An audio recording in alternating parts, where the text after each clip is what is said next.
Elizabeth Caldwell stared at the dust cloud fading on the horizon, the wagons of the retreating convoy, nothing but specks disappearing into the red Texas sunset. The 26-year-old schoolteacher's legs buckled beneath her as reality sank in. They weren't coming back for her. The scorching wind howled across the open plains, whipping her chestnut hair across her tear-streaked face. She was alone, completely alone, in Comanche territory. "Not worth risking everyone for one woman," were the last words Jeremiah Walsh had spat before ordering the wagon train to move on without her, leaving the Boston-bred schoolteacher to the mercy of the untamed wilderness. As the distant rumble of wagon wheels faded into silence, Elizabeth wrapped her thin cotton shawl tighter around her shoulders. The coming danger wasn't just in the land around her, it was in her heart, in her bones, in the very earth beneath her feet. But something burned beneath her fear, a spark Walsh hadn't managed to extinguish. She would survive. She had to. What Elizabeth couldn't possibly know was that she wasn't as alone as she thought. From the shadow of a distant ridge, dark eyes were watching her every move. Elizabeth sank to her knees as the wagon train vanished beyond the horizon. She didn't cry out, wouldn't give Walsh the satisfaction, even if he was too far away to hear.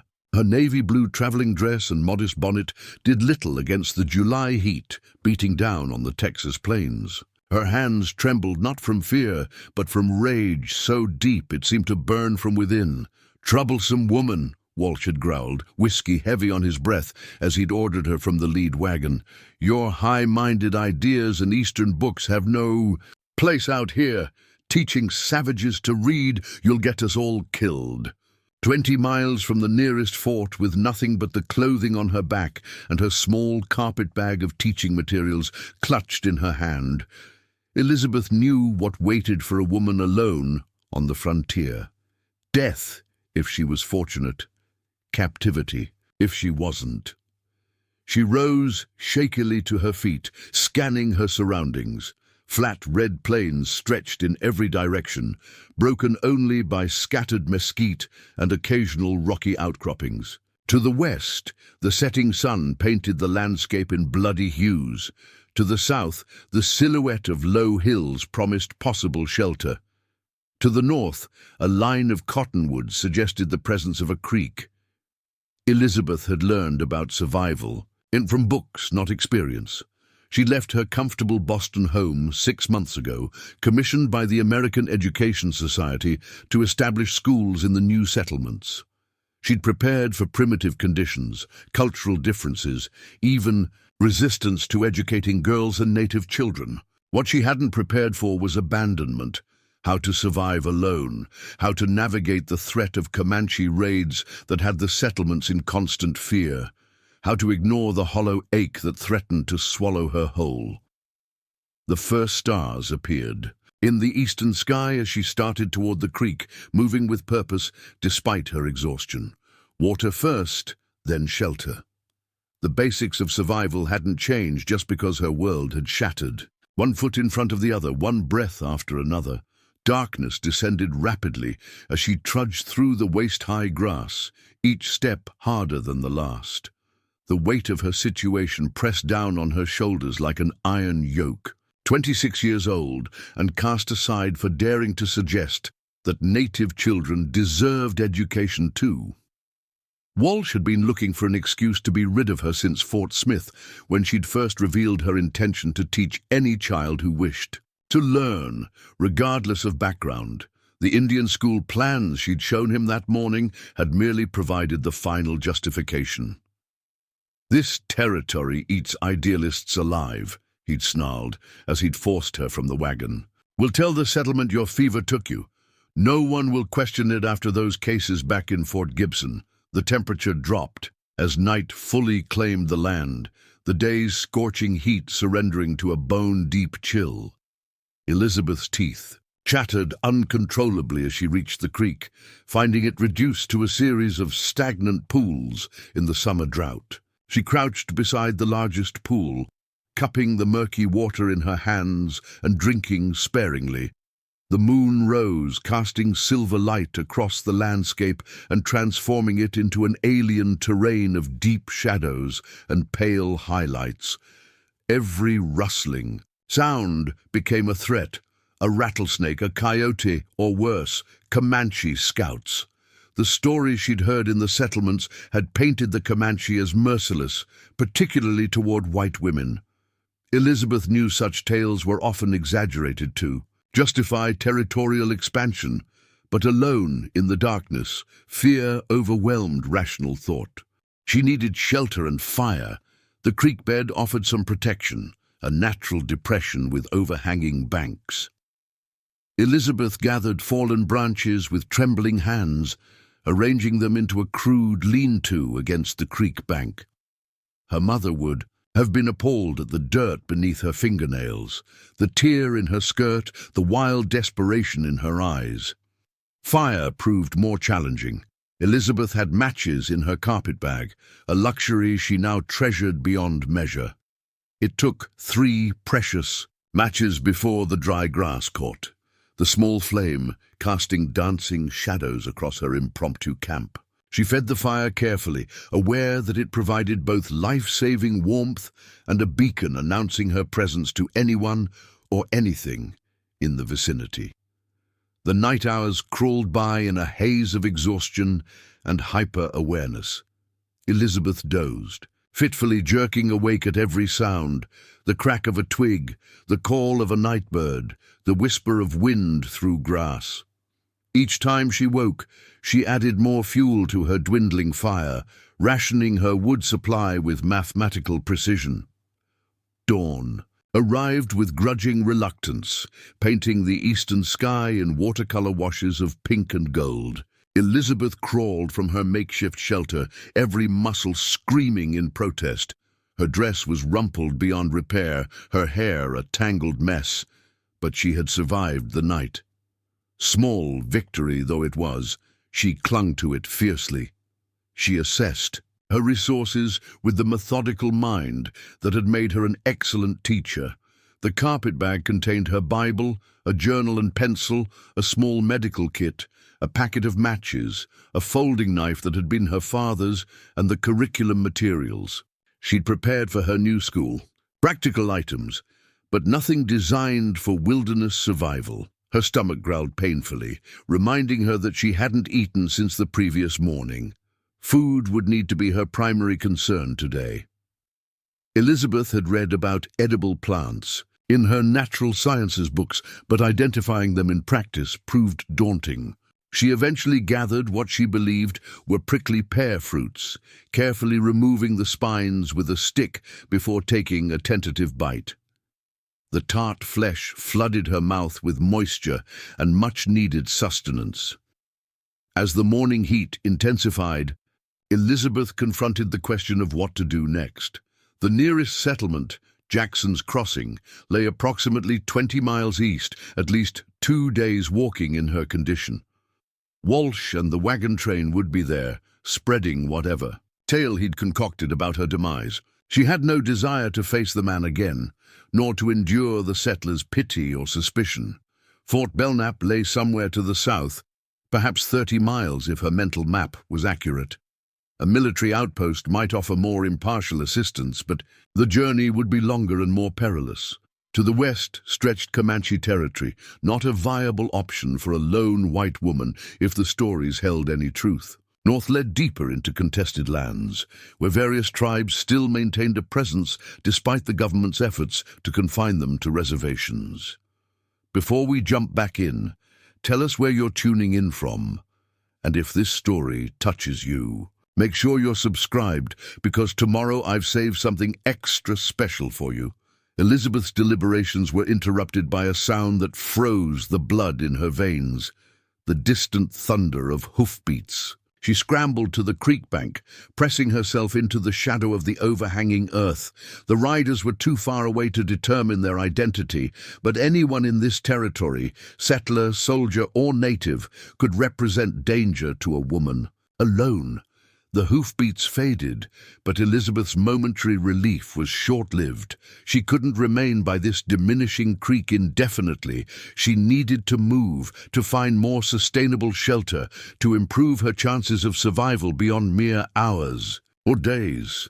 With renewed urgency, she gathered her meager possessions and prepared to depart. The creek would eventually lead to a larger water source. Rivers were the lifeblood of settlements in this harsh land. Following it eastward might lead her to safety. The July sun climbed higher, its merciless heat beating down upon the land. Elizabeth fashioned a crude sunshade from her shawl, draping it over her bonnet to protect her fair skin.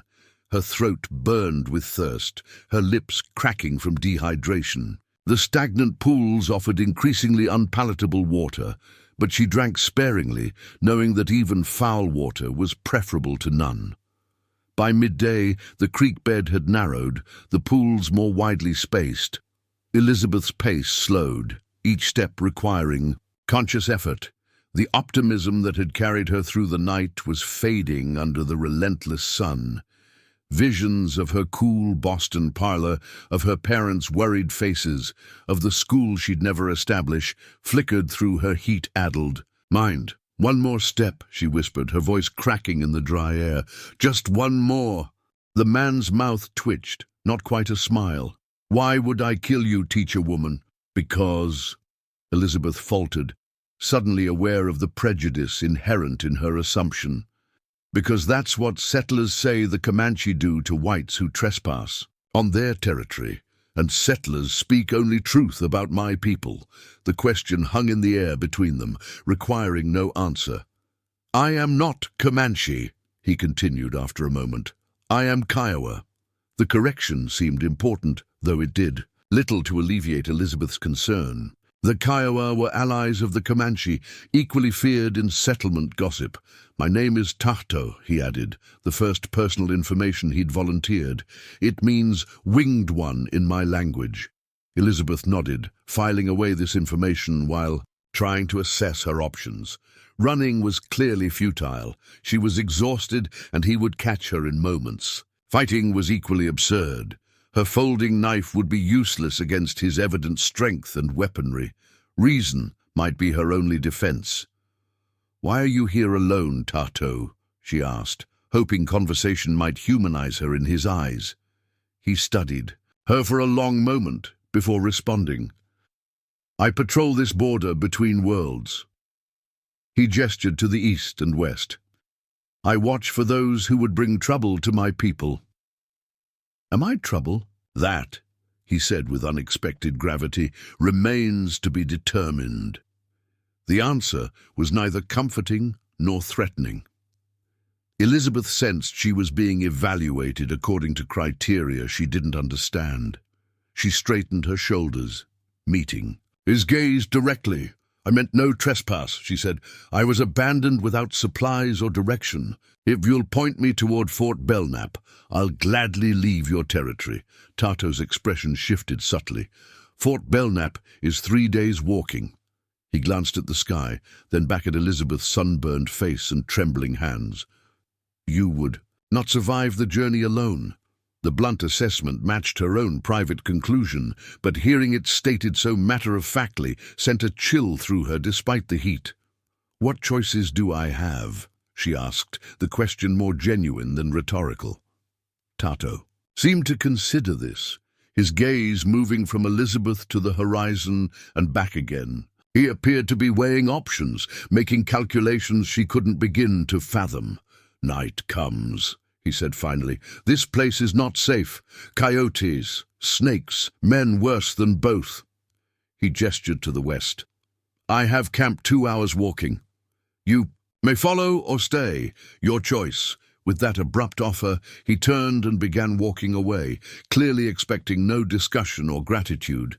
Elizabeth stood frozen in indecision, following a strange man, a Kiowa warrior at that, into the wilderness contradicted every cautionary tale she'd ever heard. Staying alone by the dwindling creek, however, promised almost certain death from exposure, predators, or hostile encounters. "Wait," she called, gathering her scattered belongings into her carpetbag. "I'm coming with you." Tato didn't slow his pace or look back, but he nodded once, acknowledging her decision.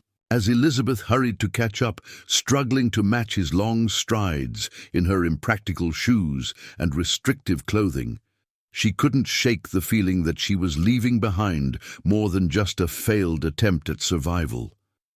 She was leaving behind Elizabeth Caldwell, the proper Boston schoolteacher, and walking into something entirely new. What that would be, only time would tell. The prairie darkness enveloped Elizabeth and Tato as they moved across the open plain, stars piercing the night sky like diamond pinpricks in black velvet. Elizabeth struggled to keep pace with Tato's confident strides, her city-bred legs unaccustomed to traversing such terrain, especially in her impractical footwear. "We must reach the ridge before full dark," Tato said, gesturing toward a shadowy outline in the distance. "U.S. cavalry patrols these lands when light fades." Elizabeth nodded, though her entire body screamed for rest. Her leather boots, suitable for Boston streets but ill-equipped for wilderness travel, had already begun to blister her feet. Each step sent jolts of pain up her legs, but she bit her lip and pressed forward. Complaining wouldn't help her survive. "I thought the army protected the settlers," she ventured after a long silence. "The army protects what it values," Tato replied, his voice neutral. "Same as Comanche, same as Kiowa, same as all people." Elizabeth considered this. "And what do you value, Tato?" He glanced at her briefly, something unreadable flickering across his features. "Peace, but not at all costs." That single step brought her around a bend in the creek where the landscape suddenly changed. The scattered cottonwoods thickened into a proper grove, their leaves rustling in the slight breeze. The creek widened, revealing a spring-fed pool of clear water sheltered by overhanging rocks. Elizabeth stumbled forward, falling to her knees beside the pool. She plunged her hands into the blessed coolness, splashing water over her face and neck before drinking deeply. The water revived her senses, clearing the fog of heat exhaustion that had begun to cloud her mind. As her focus returned, awareness prickled at the base of her spine. Something had changed. The birds had fallen silent. The breeze seemed to hold its breath. Elizabeth raised her head slowly, water dripping from her chin, to find herself staring at the unmistakable shape of moccasined feet. Her gaze traveled upward, taking in buckskin leggings, a hunting knife sheathed at the hip, a faded blue military jacket incongruously paired with traditional native garments, and finally, the weathered face of a man watching her with unreadable dark eyes, Comanche. Every terrifying story she'd ever heard rushed back to her, tales of raids and captives, of torture and worse. Her mother had insisted most such stories were embellished by newspapers hungry for sensation, but Elizabeth's fear didn't care about journalistic integrity. She froze in place, one hand still in the pool, the other instinctively clutching her carpetbag. The man made no move toward her. He stood perfectly still, a practiced stillness that spoke of years spent hunting or being hunted. His hair hung in two long braids, streaked with silver despite a face that seemed somehow ageless. Most striking were his eyes, dark and evaluating, but lacking the savagery Elizabeth had been conditioned to expect. "You are far from your people, teacher woman," he said, his English clear and precise, though heavily accented. Elizabeth's surprise at being addressed in English momentarily overrode her fear. "How do you know I'm a teacher?" The man gestured toward her carpetbag, where several primers had spilled onto the ground. "Books, clothes, the way you hold yourself." His expression remained neutral. "Only missionaries and teachers come with such things, and you wear no cross." The simple observation underscored the absurdity of her situation. She had crossed half a continent to educate children about a world beyond their experience, only to find herself being accurately assessed by a man the settlements considered uncivilized. "My name is Elizabeth Caldwell," she said, surprising herself with the steadiness of her voice. "I was traveling with a wagon train to Jackson's Crossing. To establish a school was," the man noted, emphasizing the past tense. "Now you are alone, where no white woman should be. I had a disagreement with the wagon master about teaching native children alongside settlers." Something flickered across the man's impassive features, surprise perhaps, or reluctant interest. "And for this, they left you to die." They considered me a liability. Elizabeth slowly rose to her feet, dignity reasserting itself despite her bedraggled appearance. "If you're going to kill me or take me captive, I would appreciate knowing your intentions." The cryptic answer raised more questions than it answered, but Elizabeth sensed this wasn't the time to press for details. Instead, she focused on the practical. "How did you learn English so well?" "War," he answered simply. Before Elizabeth could inquire further, Tato raised his hand, signaling for silence. He dropped into a crouch, motioning for her to do the same.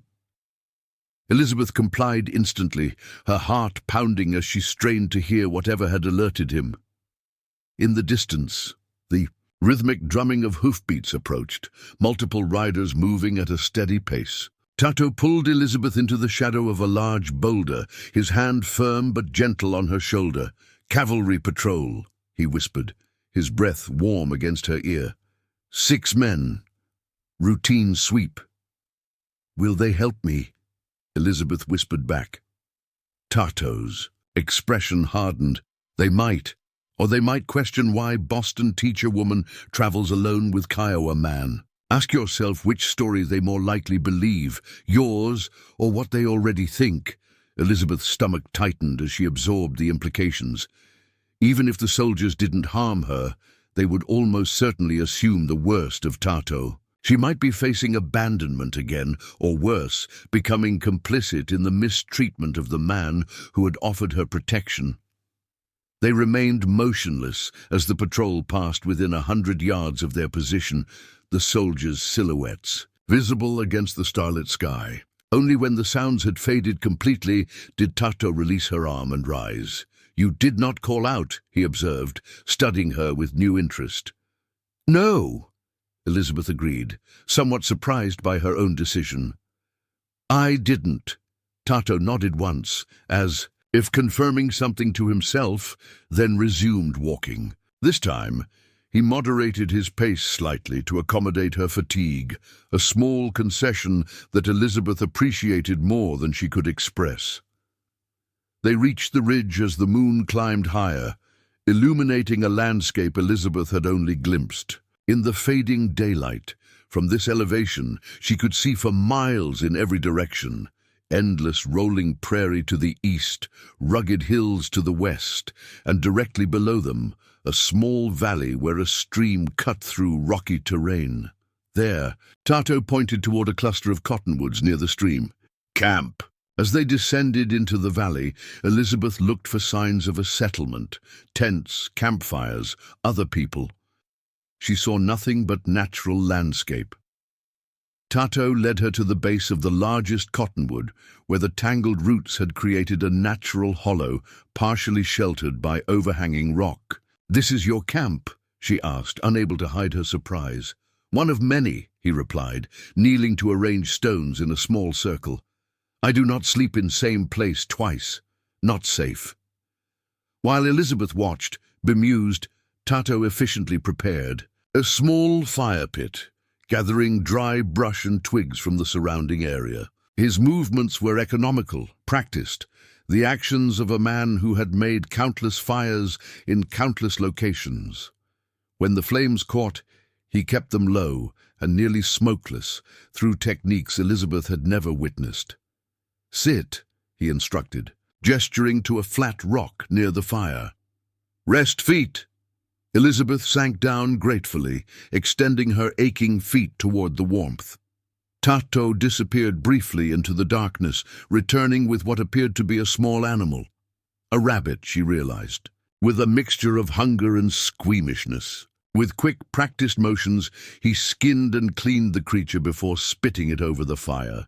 "You prepared all this?" Elizabeth observed, watching him arrange the meat for even cooking. "Almost as if you expected company." Tato's expression remained impassive, but something like amusement flickered in his dark eyes. "I saw a wagon train leave you. Watched you from ridge. Knew you would need water eventually." The revelation that he had observed her entire ordeal, her abandonment, her desperate first night, her stumbling journey to the creek, was both unsettling and oddly comforting. He could have approached her at any time, yet he had waited, watching to see what she would do. "Why didn't you help me sooner?" she asked. "Needed to see if you worth helping," he replied bluntly. "Many white women in your situation would cry. Do nothing, wait to die. You built shelter, made fire, found food and water. You tried to live." Elizabeth wasn't sure whether to be offended or flattered by his assessment. "I'm a teacher, not a helpless child." "Yes," Tato agreed, turning the rabbit to cook its other side, "but many teachers know only books, not life." The aroma of cooking meat filled the small camp, making Elizabeth's stomach clench painfully with hunger. When Tato offered her a portion of the rabbit, she accepted it with murmured thanks, her Boston manners surfacing automatically despite the circumstances. They ate in silence, the simple meal more satisfying than any fancy dinner Elizabeth had attended in her previous life. When they had finished, Tato produced a small water skin, offering it to her first, a courtesy she noted with interest. "May I ask you something?" Elizabeth ventured, emboldened by the shared meal. Tato inclined his head slightly, neither encouraging nor discouraging her question. "You wear an army jacket. You speak English well. You said you learned from war. Were you a scout for the military?" A shadow passed over Tato's features, and for a moment Elizabeth feared she had overstepped. When he finally spoke, his voice was lower, weighted with memories he seemed reluctant to revisit. "I was at Medicine Lodge Treaty," he said, naming the significant 1867 peace agreement between the U.S. government and the Southern Plains tribes. "I translated for my people.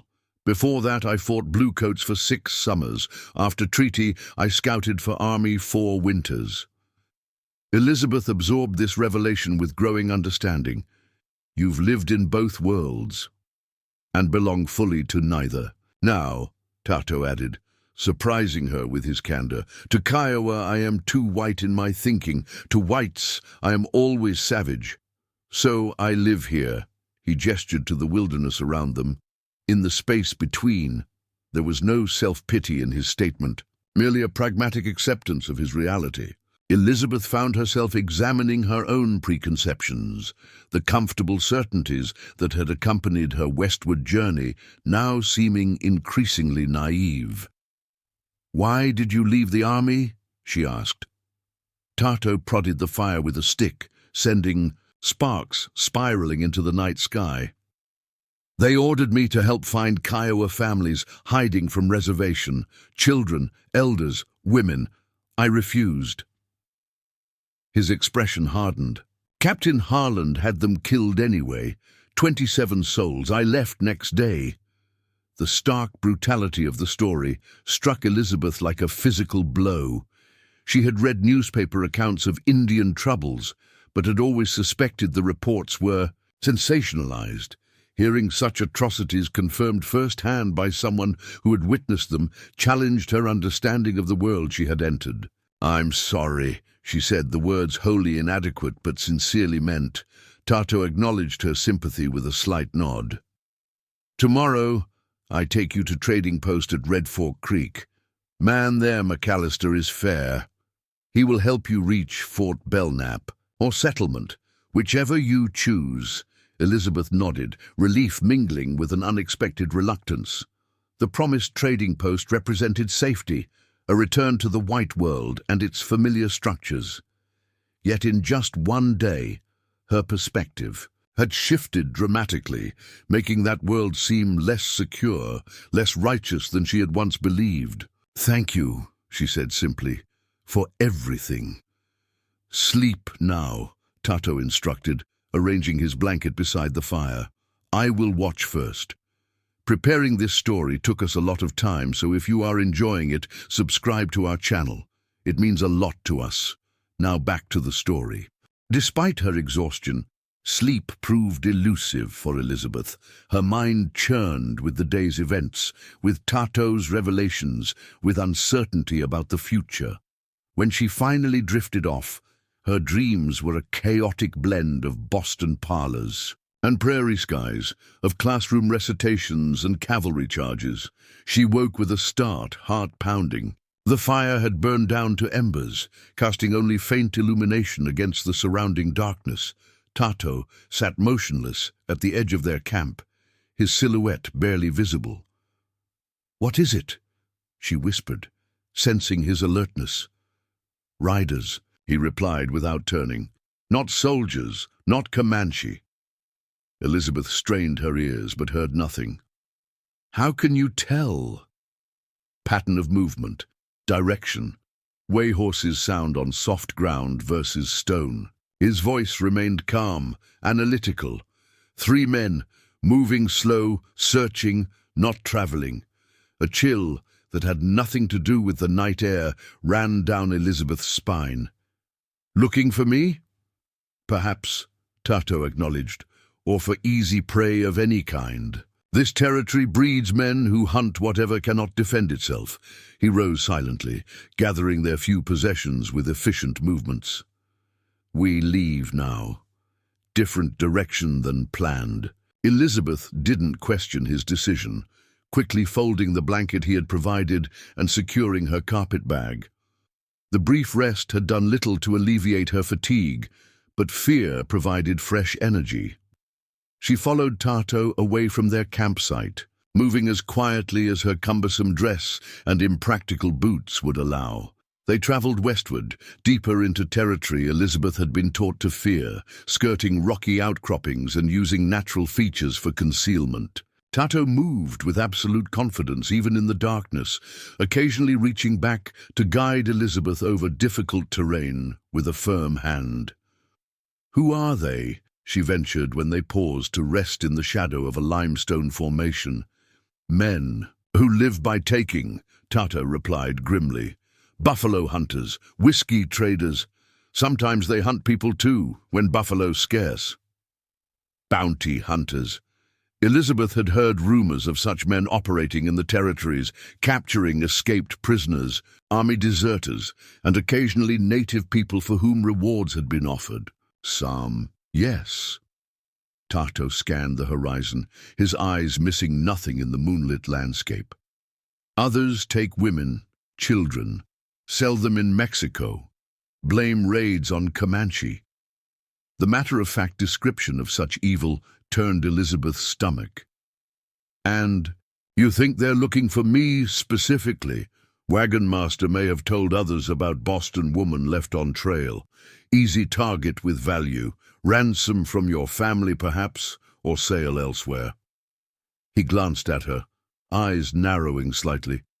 "You have family with money?" "My father is a professor at Harvard," Elizabeth admitted. "Not wealthy by Boston standards, but comfortable enough." Tato nodded, as if confirming a theory. "Then yes, they likely hunt you. Abandoned white woman with rich family, worth more than buffalo these days." The implications settled like lead in Elizabeth's chest. Walsh hadn't merely abandoned her to the elements. He had potentially marked her for predators far more dangerous than coyotes or rattlesnakes. Dawn was approaching when they reached what appeared to be a dried riverbed cutting through the prairie. Tato led her along this natural depression, the high banks providing concealment from anyone watching the horizon. "Red Fork Creek trading post lies north," he explained as they walked. "But these men between us and there now. We go west first, circle around when safe." Elizabeth nodded her understanding, though apprehension coiled in her stomach. West meant deeper into Comanche territory, farther from settlements and military outposts, farther from the civilization she had been taught represented safety.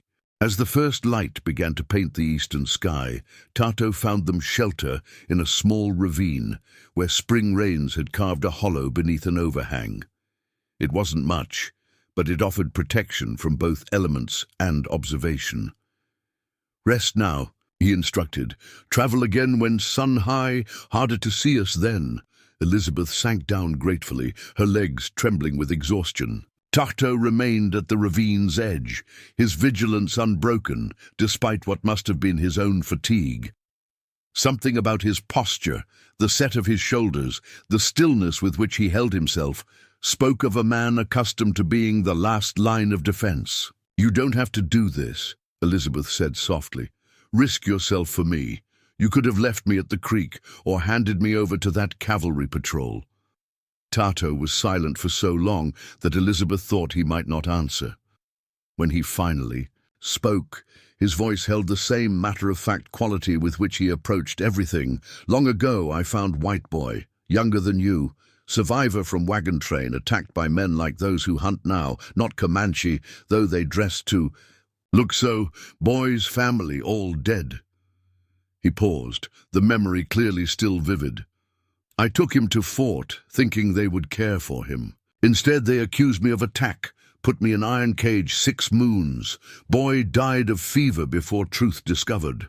Elizabeth's hand flew to her mouth, horror and sympathy warring within her. "I do not make same mistake twice," Tato continued.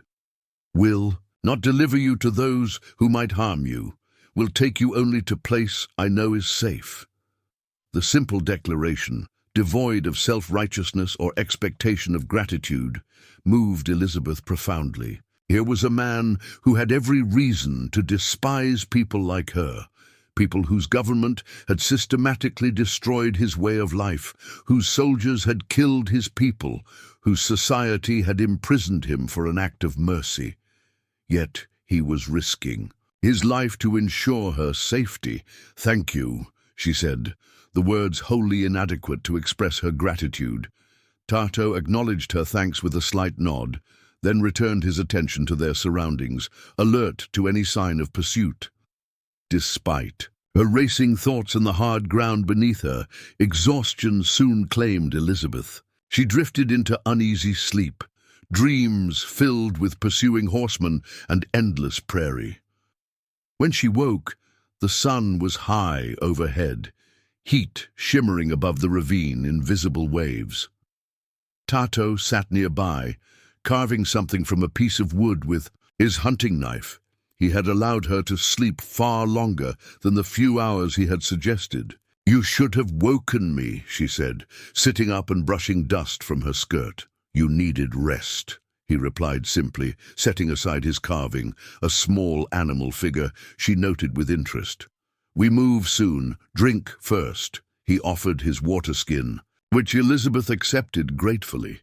The water was warm but clean, easing her parched throat. As she drank, she became aware of changes in her body after just one day in the wilderness. The tightness of sunburned skin across her nose and cheeks, the ache of muscles unused to such exertion, the rawness of blisters forming on her heels and toes. "How far to this trading post?" she asked, returning the water skin. 2 days walking," Tato replied. "Maybe 3 now that we circle wide around hunters." Elizabeth nodded, mentally preparing herself for the journey ahead. 2 or 3 more days of walking through hostile territory, avoiding both native warriors and unscrupulous whites, surviving on whatever Tato could hunt or gather.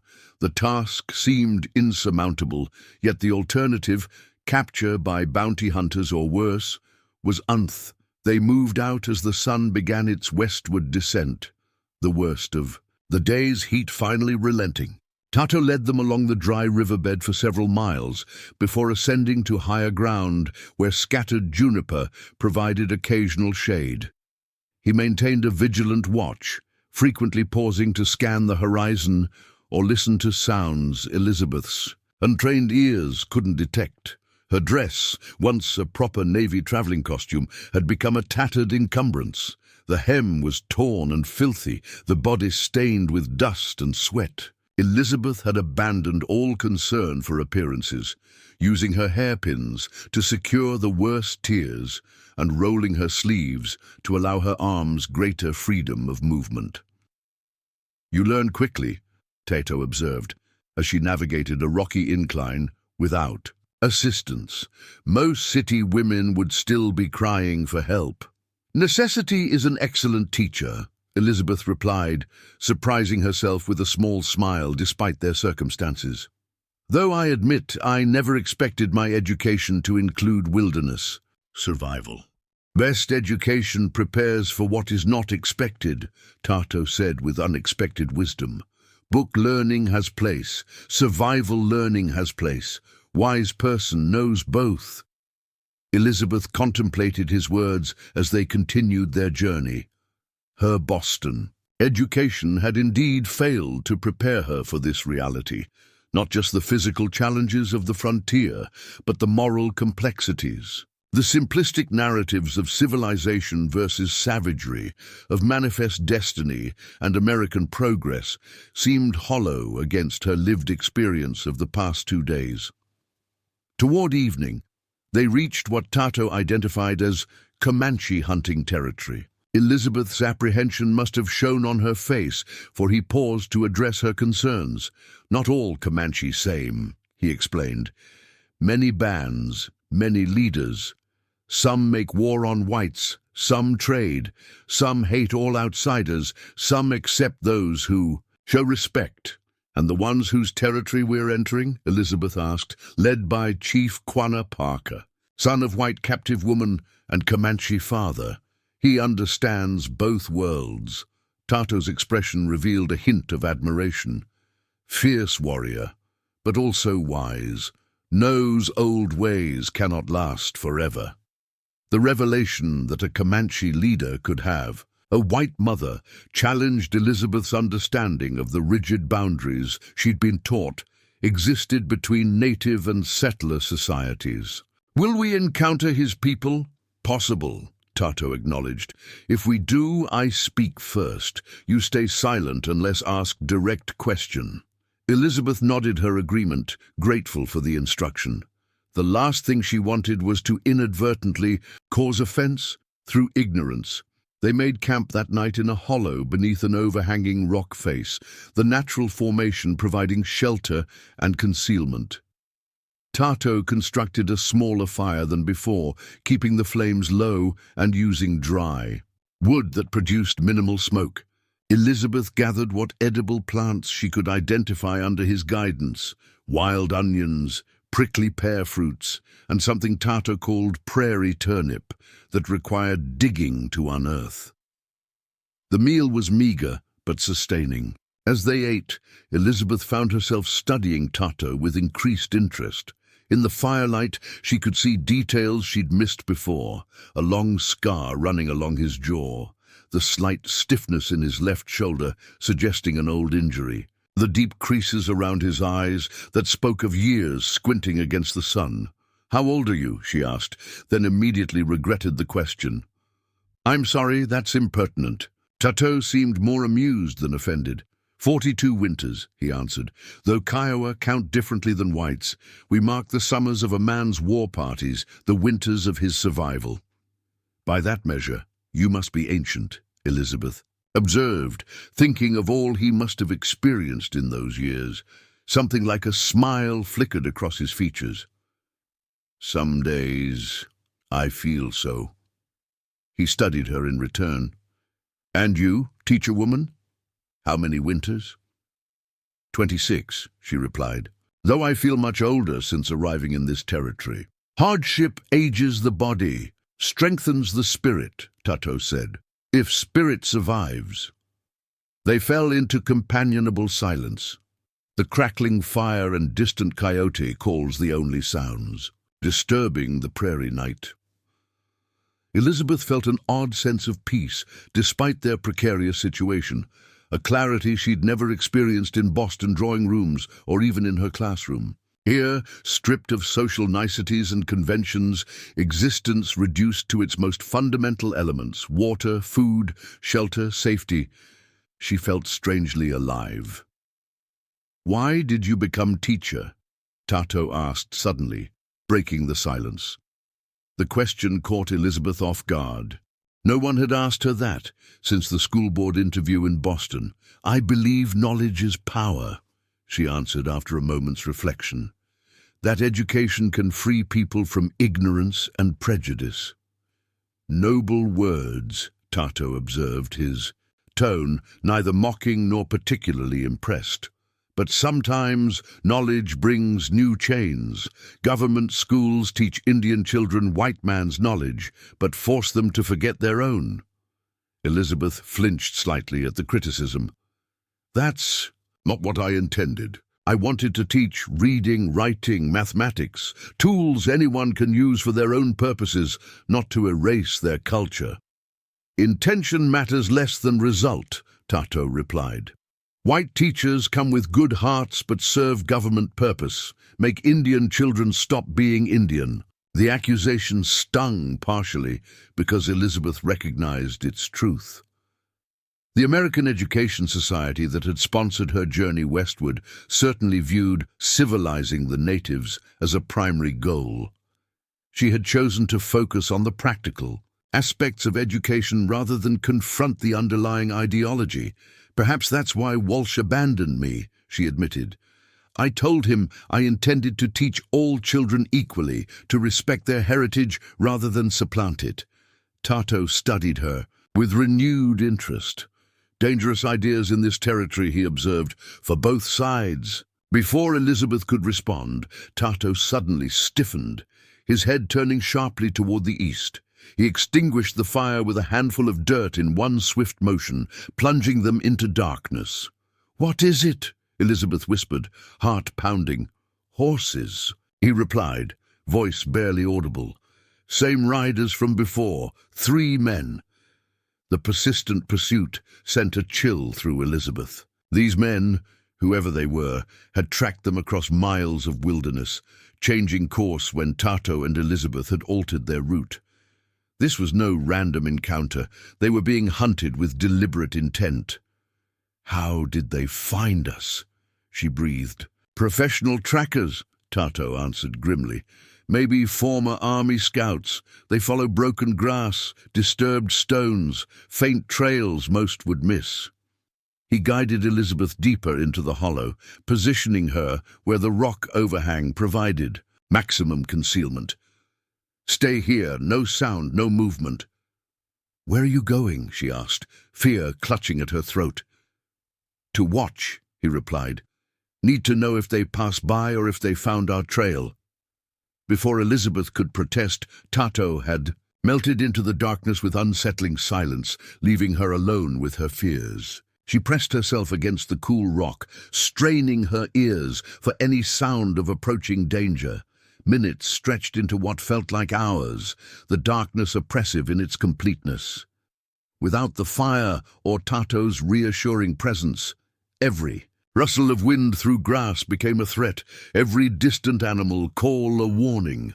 Finally, a shadow detached itself from the greater darkness, Tato returning. Elizabeth nearly cried out in relief, but managed to contain herself until he reached her side. "They make camp 1 mile east," he whispered. "Set up watch rotation, not leaving until morning." "They know we're nearby?" Elizabeth asked, horrified. "They know someone is," Tato confirmed. "Found where we gathered prairie turnips, fresh digging. They search more at first light." "What do we do?" Tato was silent for a moment, weighing options. "We have advantage in darkness.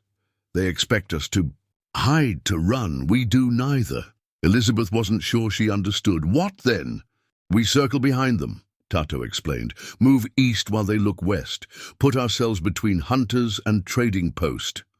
The strategy was bold, requiring them to move directly toward danger rather than away from it. Elizabeth's instinct screamed against it, but she trusted Tato's judgment more than her own fear. "When do we leave?" she asked, proud of how steady her voice remained. "Now," Tato replied, gathering their few possessions. Take only what you need. Leave rest hidden here. Elizabeth quickly sorted through her carpetbag, reluctantly abandoning most of her teaching materials. She kept only her small medical kit, journal, pencil, and her father's folding knife. Everything else, including her precious primers and slate, she concealed beneath a rock at the back of the hollow. They set out under a moonless sky, the stars providing barely enough light to navigate by.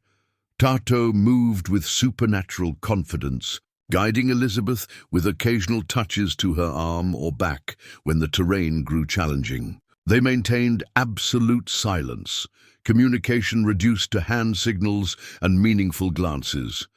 The strategy demanded they pass within a quarter-mile of the hunters' camp, close enough that Elizabeth could make out the faint glow of their fire. Through the darkness, Tato led them through a shallow depression, using the land's natural features to shield their movement from observation. Elizabeth's heart hammered so loudly she feared it might betray their position. One misstep, one snapped twig or dislodged stone could alert the sentries to their presence. She placed each foot with exquisite care, mimicking Tato's deliberate movements as best she could. They had nearly completed their circumnavigation when disaster struck. Elizabeth's foot caught on an unseen root, sending her stumbling forward with a startled gasp. Tato caught her before she fell completely, but not before a small cascade of pebbles clattered down the embankment. They froze, Elizabeth hardly daring to breathe. From the direction of the camp came a man's voice, low and questioning. Another responded, followed by the distinctive sound of a rifle being cocked. Tato's hand closed around Elizabeth's wrist, tugging her urgently eastward. They abandoned stealth for speed, racing across the open ground as a shout went up behind them. They'd been spotted. "Run!" Tato commanded, pushing Elizabeth ahead of him. "Do not stop!" She gathered her tattered skirts and ran as she'd never run before, her lungs burning and legs pumping desperately. Behind them came the thunder of pursuit, men crashing through underbrush, calling to each other as they gave chase. A rifle shot cracked through the night, the bullet whining past somewhere to their left. Elizabeth bit back a scream, forcing herself to keep moving despite the terror threatening to paralyze her. Tato suddenly changed direction, pulling her northward toward what appeared to be a densely wooded area, unusual in this predominantly prairie landscape. As they reached the tree line, he guided her into the undergrowth, following what seemed to be a game trail barely visible in the darkness. The vegetation grew increasingly thick, branches whipping at Elizabeth's face and arms as they pushed forward. Her dress caught repeatedly on thorns and brambles, forcing her to tear herself free. Behind them, their pursuers had reached the woods as well, their progress marked by crashing sounds and occasional curses. The trail abruptly descended into a ravine so steep that Elizabeth nearly tumbled headlong into the darkness below. Tato steadied her, guiding her down the treacherous slope to where a small stream gurgled over rocks. "In water," he whispered urgently. "Leave no tracks." Elizabeth stepped into the stream, the shock of cold water momentarily stealing her breath. They waded downstream, moving as quickly as the slippery rocks and darkness allowed. The sounds of pursuit grew fainter, suggesting their hunters had continued along the game trail, rather than descending to the water. After several hundred yards, Tato guided Elizabeth out of the stream and up the opposite bank, where the woods thinned to scattered trees and eventually opened back onto prairie. They continued eastward without pause, putting as much distance as possible between themselves and their pursuers. Dawn found them exhausted but safe, sheltered in a stand of cottonwoods near what Tato identified as the North Fork of the Red River. They had traveled through the night without rest, covering miles of difficult terrain. Elizabeth's dress hung in tatters, her hands and face scratched by branches, her feet blistered and bleeding within her ruined boots. "We lose them?" she asked, collapsing against a tree trunk. Tato surveyed their back trail, his expression grave. "For now, They have horses. We'll find our trail eventually. Elizabeth closed her eyes, fighting against despair. They're very determined. Men who hunt humans usually are, Tato replied grimly, especially when prize is valuable. Before we jump back in, tell us where you're tuning in from, and if this story touches you, make sure you're subscribed, because tomorrow I've saved something extra special for you. The sun climbed higher, bringing with it oppressive heat that offered both blessing and curse. The hot, dry conditions would make tracking more difficult, but also threatened Elizabeth with heat exhaustion and dehydration. Tato found water, a spring seeping from rocks near the river's edge, and insisted Elizabeth drink deeply despite her exhaustion. He produced strips of dried meat from a pouch at his belt, offering her a share of his dwindling provisions. Rest now, he instructed after she had eaten. 2 hours only. Then we reach Red Fork Creek before nightfall.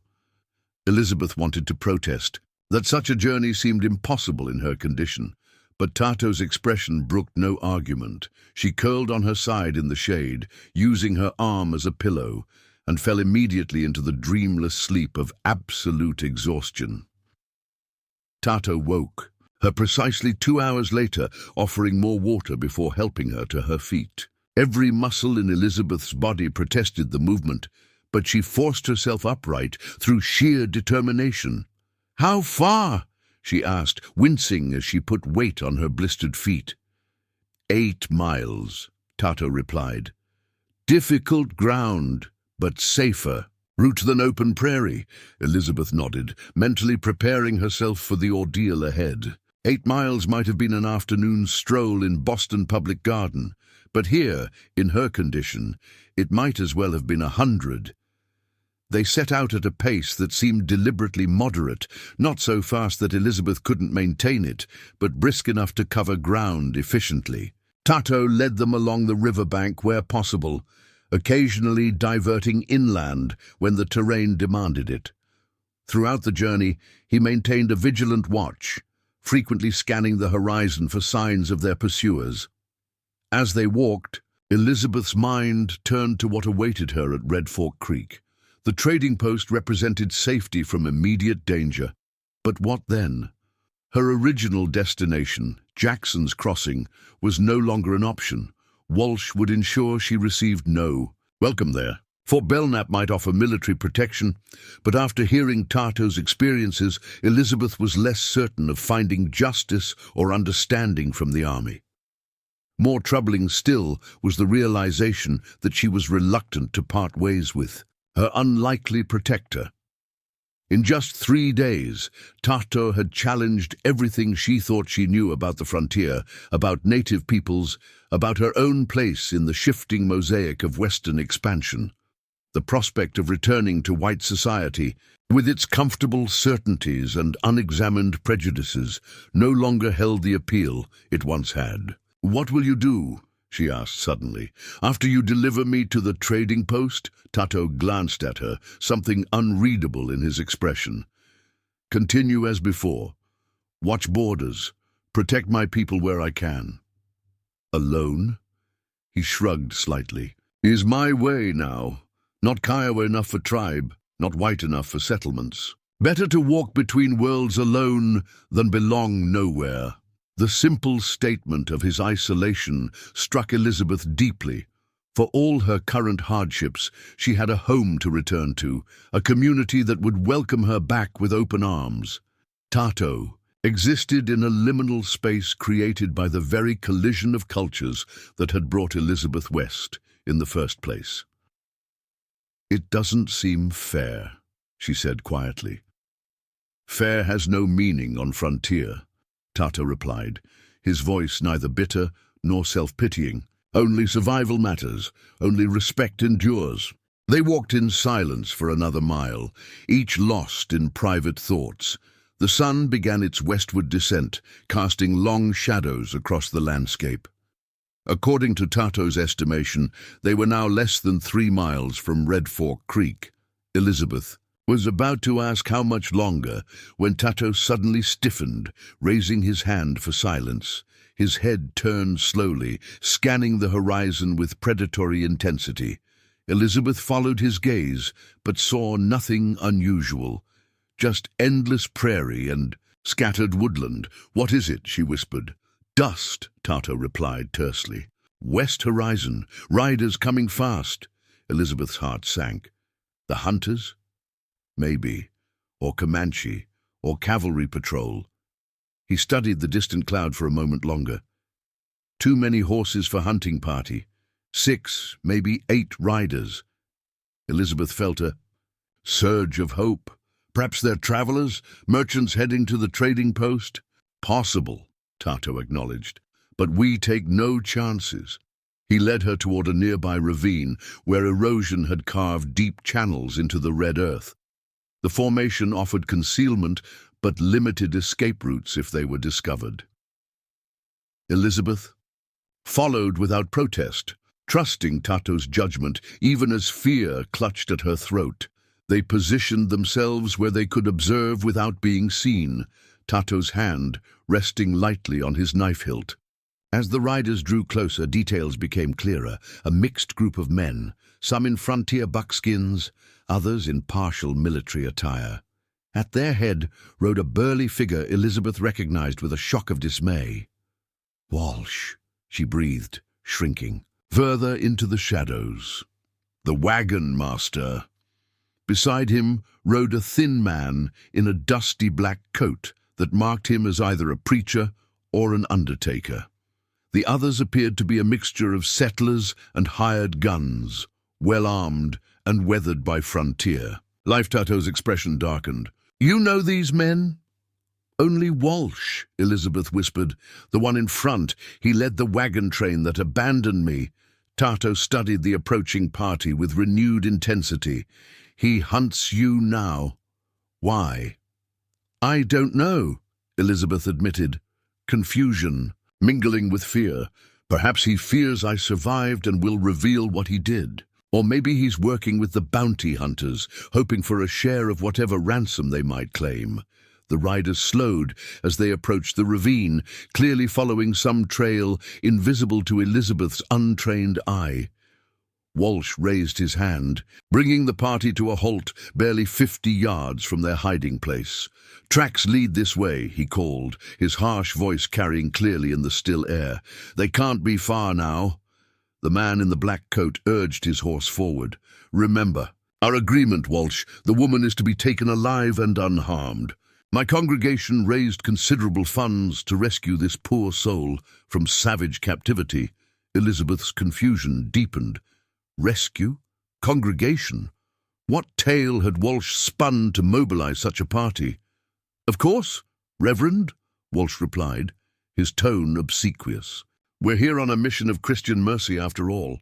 Though I can't promise the same consideration for the Indian dog who took her," the Reverend nodded gravely.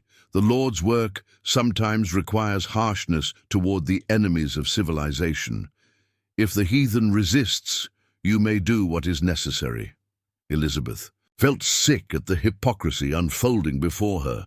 These men, cloaked in righteous purpose, intended to rescue her from the very man who had saved her life while celebrating the prospect of killing him. The Reverend, likely from Jackson's Crossing, had no idea he'd been manipulated into supporting a fiction designed to cover Walsh's original crime. She glanced at Tato, expecting to find him preparing for confrontation or escape. Instead, he was watching her intently, his expression questioning. With sudden clarity, Elizabeth understood. He was waiting for her to decide. This was her battle, her choice to make. Elizabeth met Tato's questioning gaze, a decision crystallizing. In her mind, she would not be rescued by the very man who had abandoned her to die, would not allow him to twist her ordeal into a self-serving narrative that vilified her true savior. "We need to reach the trading post before they find us," she whispered urgently. Tato nodded once, understanding her choice without requiring explanation. He motioned for her to stay low as they retreated deeper into the ravine, using its winding path to shield their movement from the search party. "They will check ravine soon," he murmured as they crept forward. "We must move fast. Stay quiet." Elizabeth followed his lead, her body protesting every movement but her determination unwavering. They proceeded in tense silence, listening to the voices of the search party growing fainter as distance separated them. The ravine eventually broadened, its walls becoming less steep as it merged with the broader landscape. Tato paused at this juncture, studying the open terrain with concern. 2 miles open ground before trees return, he observed. Dangerous crossing. They will see us if they look this way. Elizabeth surveyed the exposed stretch before them, gently rolling prairie, offering little concealment beyond scattered clumps of tall grass. To attempt crossing it while Walsh's party searched nearby seemed suicidal. "Options?" she asked quietly. "Wait until dark," Tato suggested, though his expression showed reluctance. "Or circle north through Buffalo Wallows, deeper ground, more cover, but longer journey." Elizabeth considered these alternatives against her growing understanding of their pursuers' determination. Waiting until nightfall meant remaining dangerously close to Walsh and his men for hours, risking discovery if they expanded their search. The northern route promised better concealment, but would delay their arrival at Red Fork Creek, perhaps until the following day. "How much longer would the northern route take?" she asked. "Add 3 hours at least," Tato replied. "Reach trading. Post near sunset instead of midday." The decision seemed clear. North, then, Elizabeth determined. Better concealed than captured. Tato acknowledged her choice with an approving nod. He led her northward along the ravine until it gradually shallowed to a mere depression in the prairie.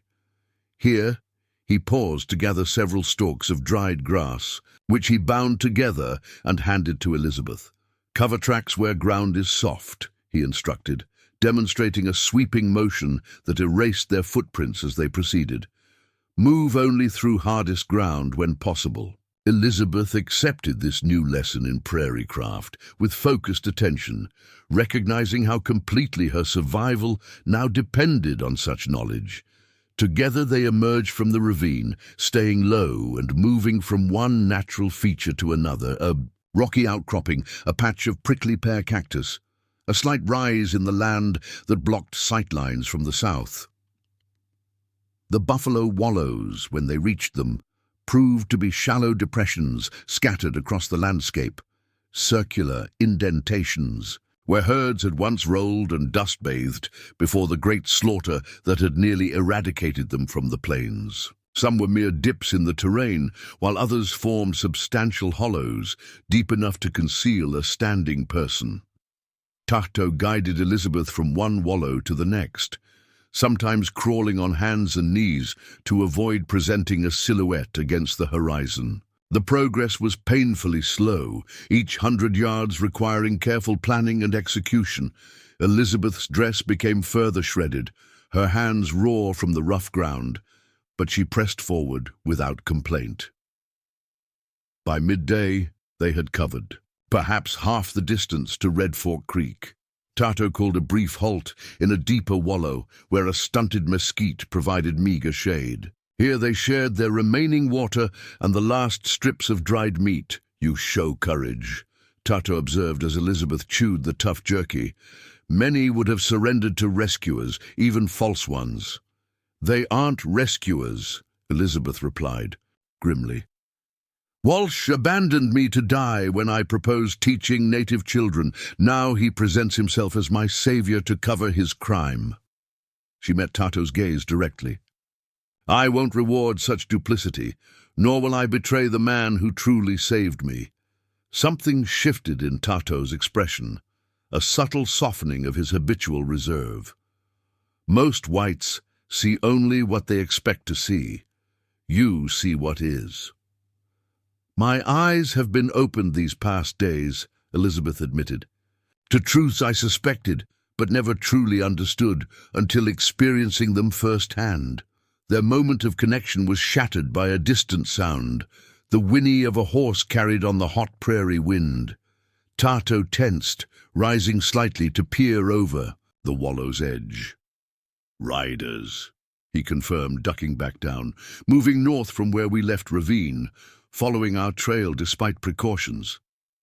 Elizabeth's heart sank. How? We've been so careful. Professional tracker notices things others miss: broken grass stems, disturbed pebbles, subtle signs. Tato's expression grew grimmer. They hunt us with purpose now. "Can we outrun them?" Elizabeth asked, already knowing the answer. Tato shook his head. "Not on foot, not across open country." He fell silent, his gaze distant as he calculated options. Elizabeth watched him, recognizing the careful weighing of alternatives that had kept them alive thus far. Finally, he seemed to reach a decision. We cannot outrun, cannot hide trail, completely. Tato met her eyes directly. "So we change strategy, give them something to follow, but not where they expect." "What do you mean?" "I create false trail leading west, back toward Comanche territory. You continue north to Red Fork Creek," Tato explained. "Separate trails confuse trackers, divide search party." Elizabeth immediately grasped the implications. "You want us to split up, for you to lead them away while I escape alone?" "Trading post less than 5 miles north," Tato continued. "Follow sun, keep river to right. McAllister is fair man, will help once you reach his place." "No," Elizabeth said firmly. "I won't leave you to face them alone. There are at least 8 armed men in that party." "I do not plan to fight them," Tato replied with the hint of a smile. "Only to lead them on long chase while you reach safety." "And afterward, when they realize they've been tricked?" "By then, you safe at trading post. I disappear into territory they fear to follow." His confidence was unwavering. "I know these lands as they know streets of their towns. They cannot catch what they cannot see." Elizabeth wanted to protest further, but logic supported Tato's plan. Separated, at least one of them might reach safety, whereas together they would likely both be captured.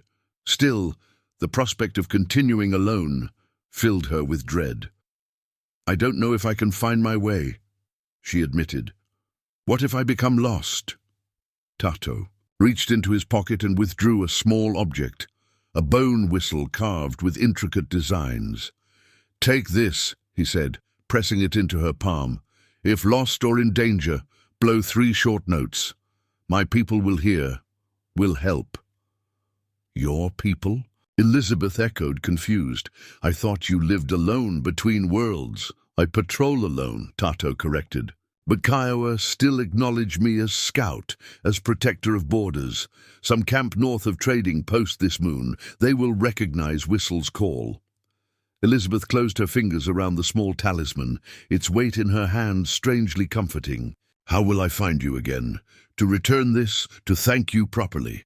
"If paths meant to cross again, they will," Tato replied with the fatalism she had come to recognize as deeply embedded in his worldview. "Now go. Follow river. Do not look back."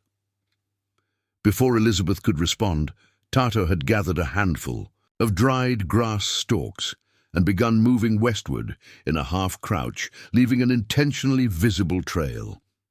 He paused once to look back, raising his hand in a gesture that seemed part farewell, part blessing. Then he was gone, disappearing into a shallow depression in the land. Elizabeth remained frozen for several heartbeats, the bone whistle clutched tightly in her palm. The prospect of continuing alone terrified her, yet Tato's confidence in her ability to reach safety had kindled an answering determination. He had taught her more in 3 days than she had learned in years of formal education. Practical knowledge that might now save her life. Taking a deep breath, she oriented herself toward the north, noting the position of the midday sun and the distant line of trees that marked the river Tato had indicated. 5 miles, Perhaps 3 hours of walking in her current condition. She could do this, would do this, and somehow find a way to ensure Tato's sacrifice was not in vain. She moved northward with purpose, applying the stealth techniques she'd observed over the past days, staying low, using natural cover, minimizing her silhouette against the horizon. The bone whistle she tucked securely into her bodice, its presence against her skin, a constant reminder of Tato's protection, extending beyond his physical presence. The journey proved arduous. Without Tato's guidance, Elizabeth found herself second-guessing each decision, whether to cross an open stretch quickly or circumnavigate it more slowly, how to interpret distant sounds, which natural landmarks to use for orientation. The sun beat down mercilessly, her water long since exhausted, her throat parched and lips cracking from dehydration. Twice she heard distant gunshots, single reports echoing across the prairie from the southwest. Each time, her heart seized, with fear for Tato, but she forced herself to continue northward. He had given her a chance at safety. She would not squander it by hesitating or turning back. The afternoon wore on, the sun beginning its westward descent as Elizabeth's strength flagged. Her feet moved mechanically now, one painful step after another, her mind focused solely on maintaining her northward heading. The river had bent eastward, as Tato had indicated it would, and she kept it within sight to her right. When she finally spotted structures in the distance, the unmistakable angular shapes of human construction rising from the natural landscape, Elizabeth nearly wept with relief. Red Fork Creek Trading Post appeared as a cluster of log buildings surrounded by a tall stockade fence, a thin spiral of smoke rising from a chimney to mark it as inhabited. She increased her pace despite her exhaustion, drawn forward by the promise of safety. Only when she had closed half the remaining distance did she notice movement along the southern horizon, riders approaching from the direction she had come. Whether they were Walsh's party or some other group, Elizabeth couldn't determine, but their presence spurred her to greater speed. The trading post's gate stood open, a wagon loaded with supplies parked in the central yard. As Elizabeth stumbled the final 100 yards, a man emerged from the largest building, tall and broad-shouldered, with a full beard and the weathered complexion of someone who had spent decades under the prairie sun. "Help!" Elizabeth called, her voice cracking from disuse and dehydration. "Please help me." The man turned, startled by her appearance, then immediately strode forward to meet her. "Good Lord, woman!" he exclaimed, taking in her tattered dress, sunburned face, and evident exhaustion. "What happened to you?" "Are you McAllister?" Elizabeth asked, nearly collapsing as she reached the gate. "Aye, that's me," he confirmed, offering a supporting arm as her legs threatened to buckle. "James McAllister, and you look like you've walked through hell itself to reach my door." "Elizabeth Caldwell," she managed. "Boston, schoolteacher. I was abandoned by a wagon train 3 days ago. A Kiowa man named Tato helped me reach here." McAllister's bushy eyebrows rose at the mention of Tato. "The Windwalker brought you here? Well, that explains how you survived." He glanced past her to the open prairie. "Where is he now?" "Creating a false trail to draw pursuers away," Elizabeth explained hurriedly, gesturing toward the distant riders. "Those men, led by Jeremiah Walsh, they're hunting us. Walsh abandoned me to die, then told others I'd been captured by natives." McAllister's expression hardened. "Jeremiah Walsh, you say? I know the man, whiskey trader, troublemaker, no friend to natives or decent whites either." He helped Elizabeth toward the main building. "Come inside, Miss Caldwell.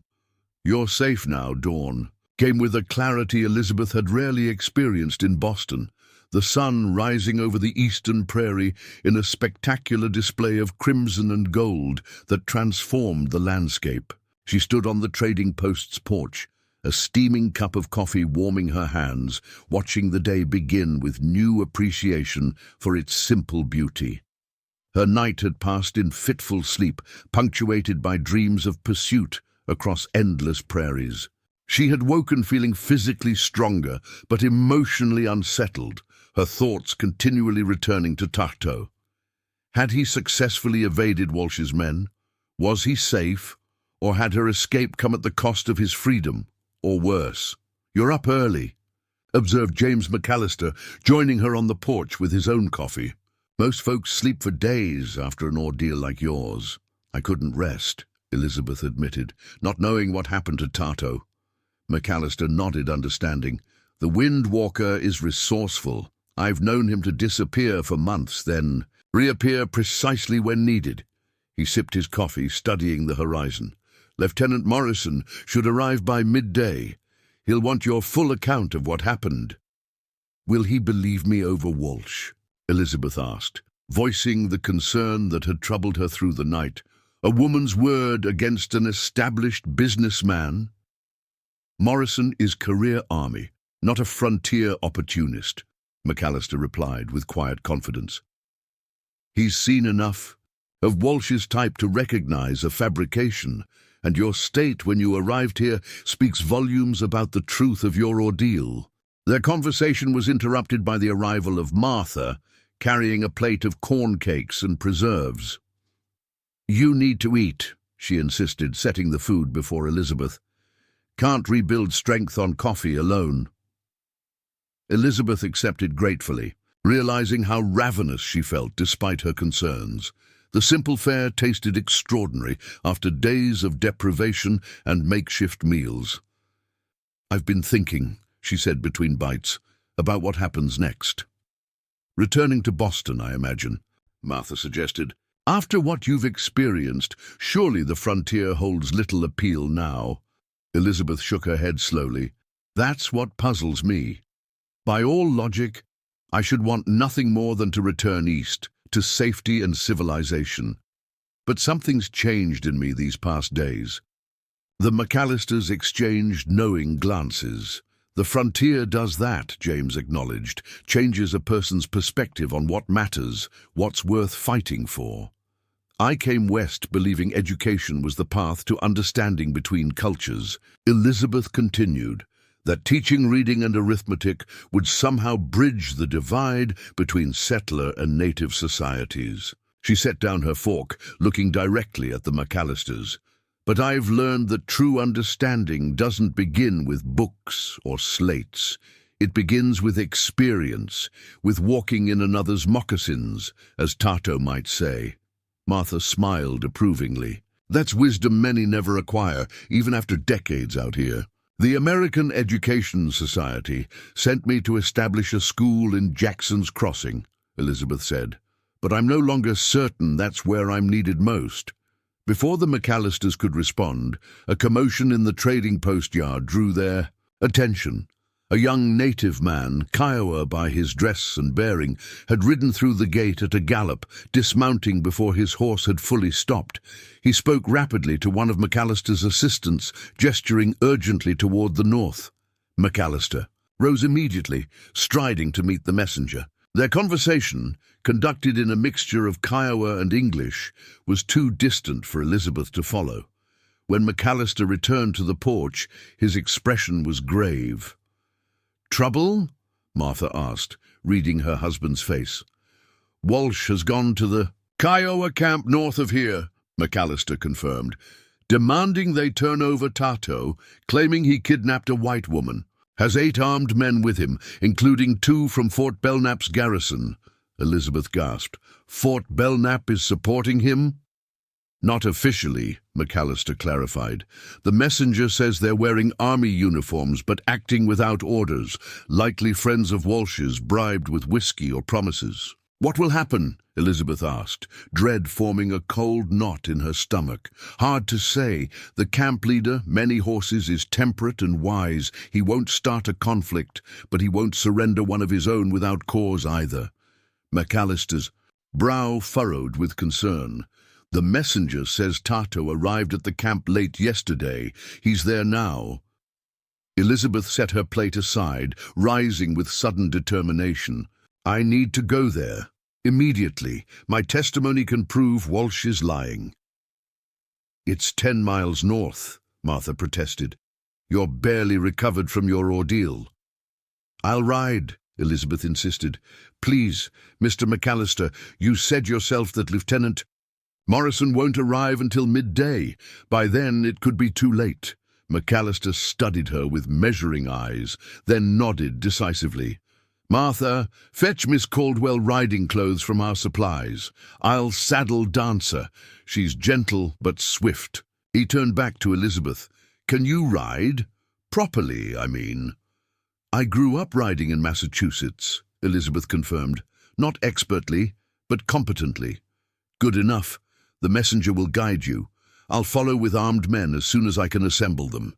Events moved with whirlwind speed after that. Within 30 minutes, Elizabeth found herself dressed in practical riding clothes, split skirt, boots and cotton shirt that Martha had hurriedly altered for fit. Mounted on a chestnut mare with the Kiowa messenger, Tenka, ready to lead her. "North, be careful," Martha cautioned as they prepared to depart. "Walsh is desperate now. Desperate men are unpredictable." "I'll return with Tato," Elizabeth promised, hoping her confidence wasn't misplaced. "Both of us safe." The ride north tested Elizabeth's endurance and riding skills. Tenka set a pace that pushed both horses and riders, stopping only briefly to rest the animals before continuing. He spoke little, his limited English and Elizabeth's non-existent. Kiowa restricting communication to essential information and gestures.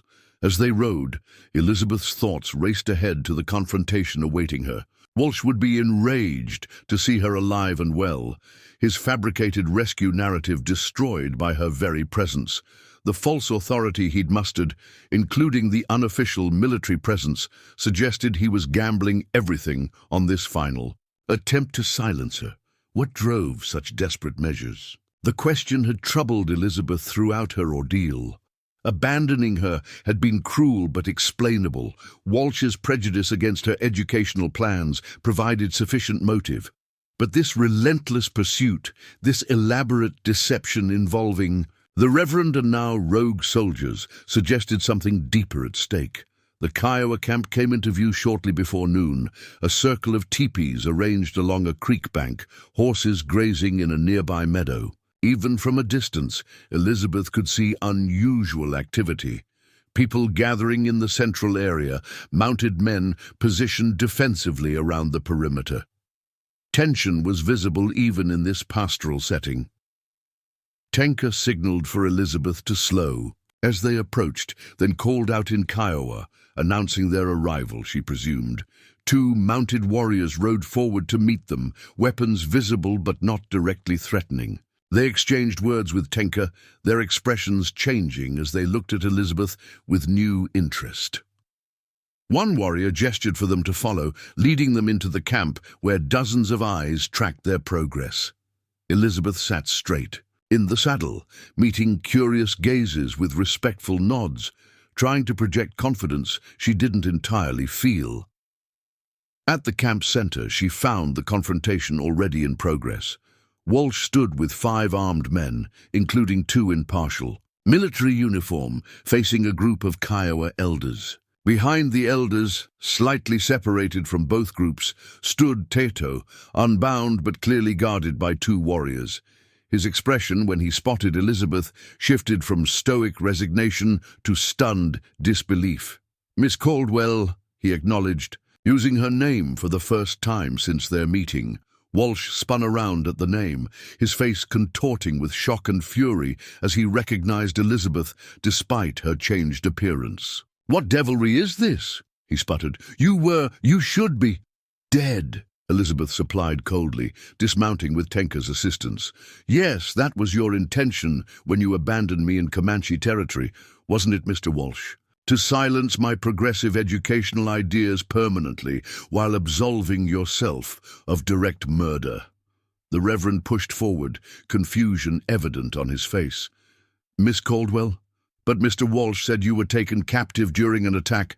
"There, Was no attack, Reverend, Elizabeth interrupted firmly. Mr. Walsh ordered me from the wagon at gunpoint because I proposed teaching native children alongside settlers. He abandoned me without supplies or protection, telling the others I had died of fever. She turned to address the elderly Kiowa man who seemed to be leading the council. Many horses, she presumed. This man, she indicated Tato, found me near death and protected me.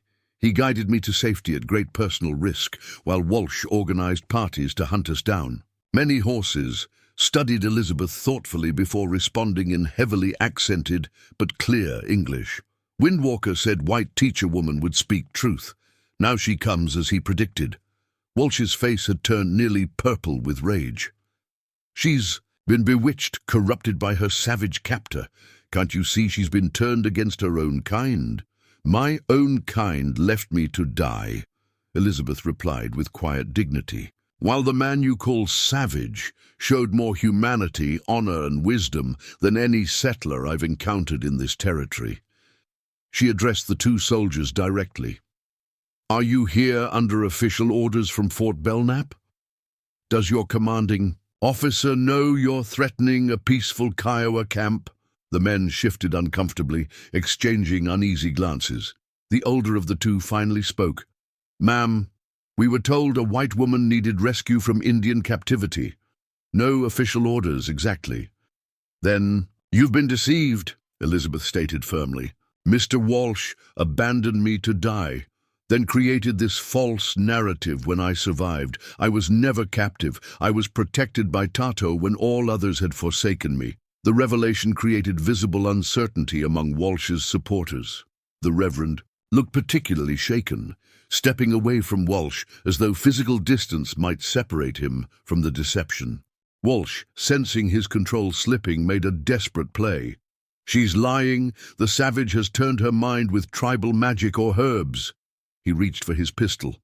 I'm taking her back to civilization, whether she wants it or not.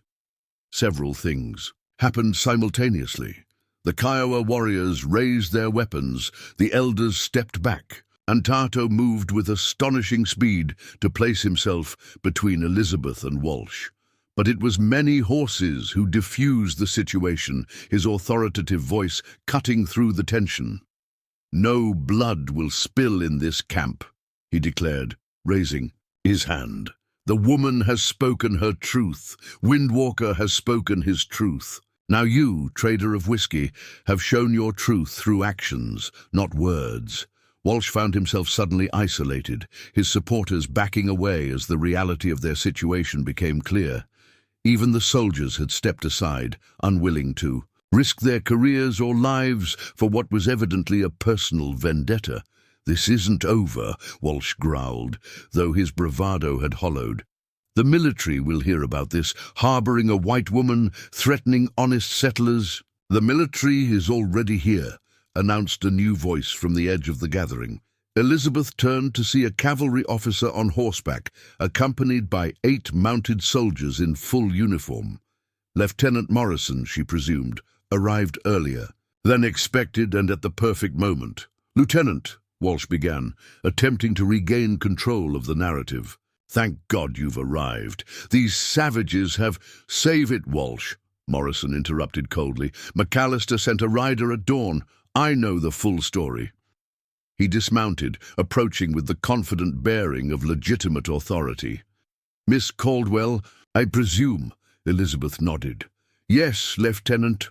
James McAllister speaks highly of you, says you survived an ordeal that would have broken most frontier men, let alone a Boston schoolteacher. His gaze shifted to Tato, showing neither hostility nor undue deference. And you must be the one they call Windwalker. Tato inclined his head slightly. In a month passed with remarkable swiftness. The trading post had become Elizabeth's temporary home, while construction of the school proceeded at the chosen site, 2 miles north. Each morning she rode out to observe the progress, often finding Tato already there, working alongside the mixed crew of soldiers, settlers, and Kiowa men who had taken on the building project with surprising collaboration. The walls rise quickly, Elizabeth observed, dismounting beside Tato, who was supervising the installation of window frames. Lieutenant Morrison's men work well with the Kiowa builders. Common purpose bridges many differences, Tato replied, his customary economy with words unchanged, despite their evolving relationship. School represents hope for both sides.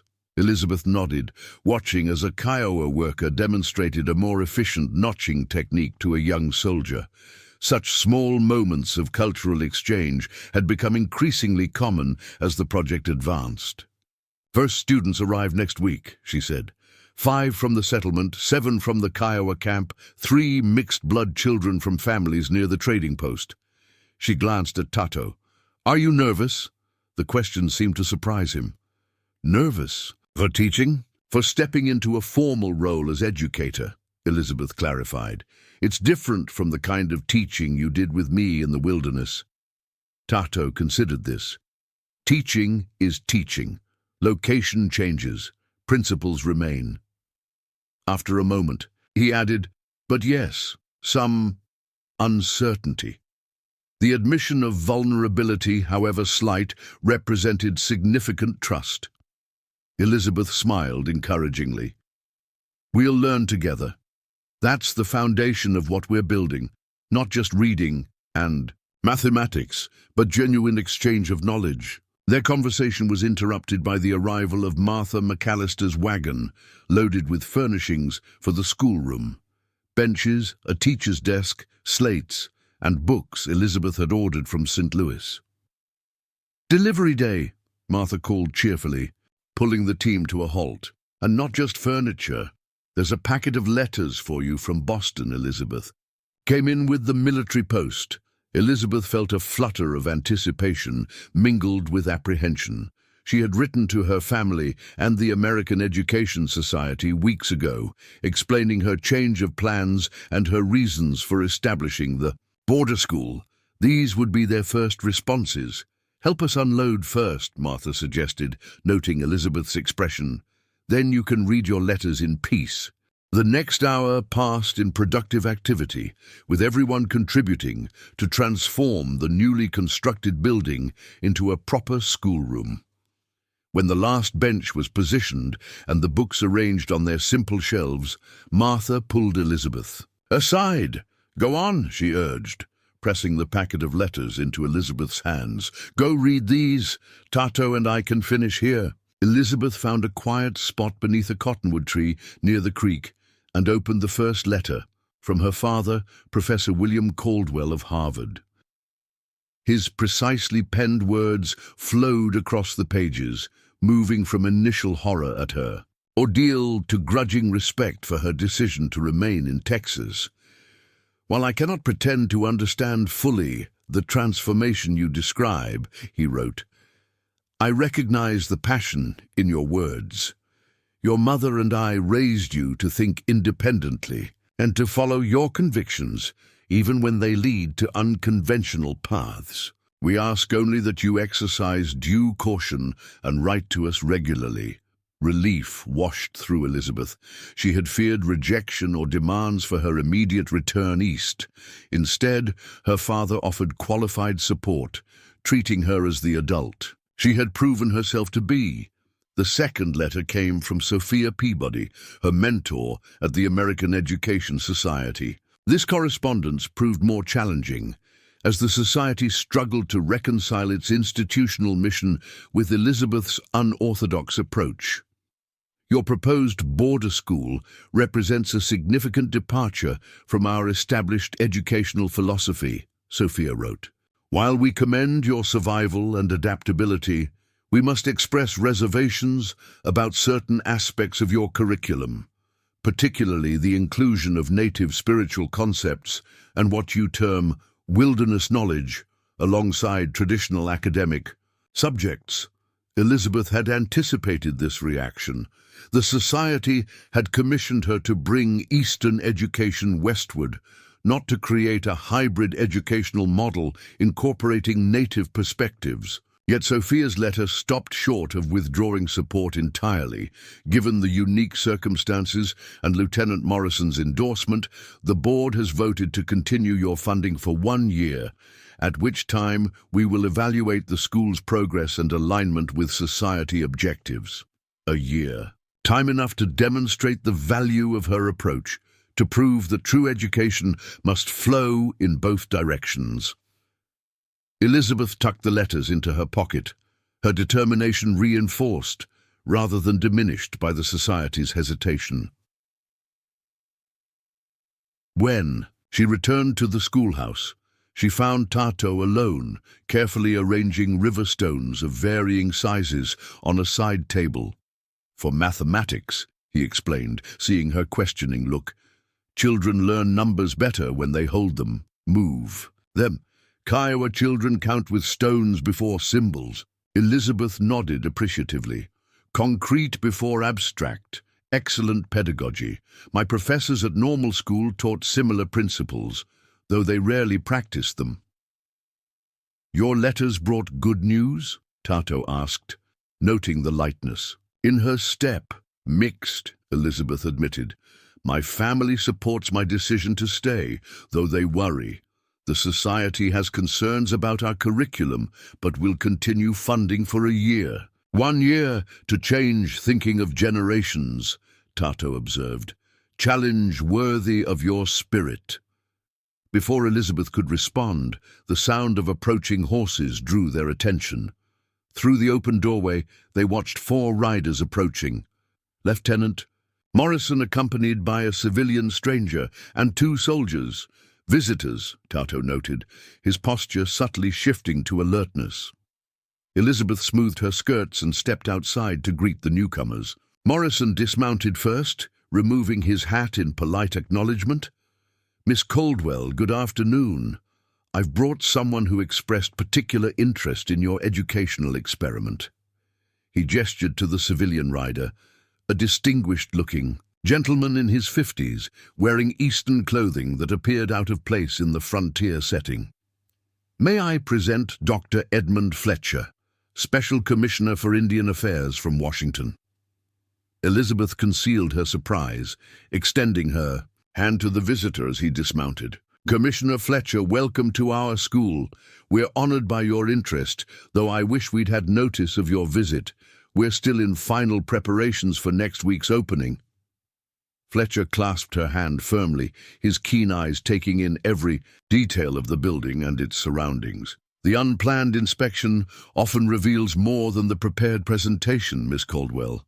I hope you'll forgive the intrusion. Not at all, Elizabeth assured him, though inwardly she wondered at the timing and purpose of this high-level visitation. Please, come inside. We've just arranged the classroom. As they entered, Tato moved to leave, clearly uncomfortable. With the official presence, Elizabeth caught his eye, silently urging him to stay. After a moment's hesitation, he inclined his head slightly and remained, positioning himself near the far wall. And this must be the famous Windwalker, Fletcher observed, studying Tato with undisguised curiosity. Your reputation precedes you, sir. Few men, native or white, have navigated the complexities of frontier relations with such distinctive results. Tato acknowledged the comment with a slight nod, but offered no verbal response. Fletcher seemed unsurprised by the reticence, turning his attention to the classroom arrangement. Fascinating, he murmured, examining the dual teaching areas Elizabeth had designed, traditional desks facing one direction and a circular seating arrangement of cushions on a woven mat occupying another portion of the room. You've created a physical representation of your philosophical approach, I see. Different knowledge requires different learning environments, Elizabeth explained. When studying Western subjects, reading, writing, arithmetic, students will use the conventional arrangement. For tribal history, language, natural studies, they'll gather in the circle, as is their tradition. And you believe children can move effectively between these worlds? Fletcher asked, genuine interest evident in his tone. That they won't become. Confused by the contrasting methodologies, children navigate multiple worlds more fluidly than adults, Elizabeth replied. They adapt without the prejudices we bring to such transitions. Fletcher nodded thoughtfully, moving to examine the books and teaching materials. Lieutenant Morrison has spoken highly of your vision, Miss Caldwell. He believes your approach might serve as a model for reducing tensions in other border regions.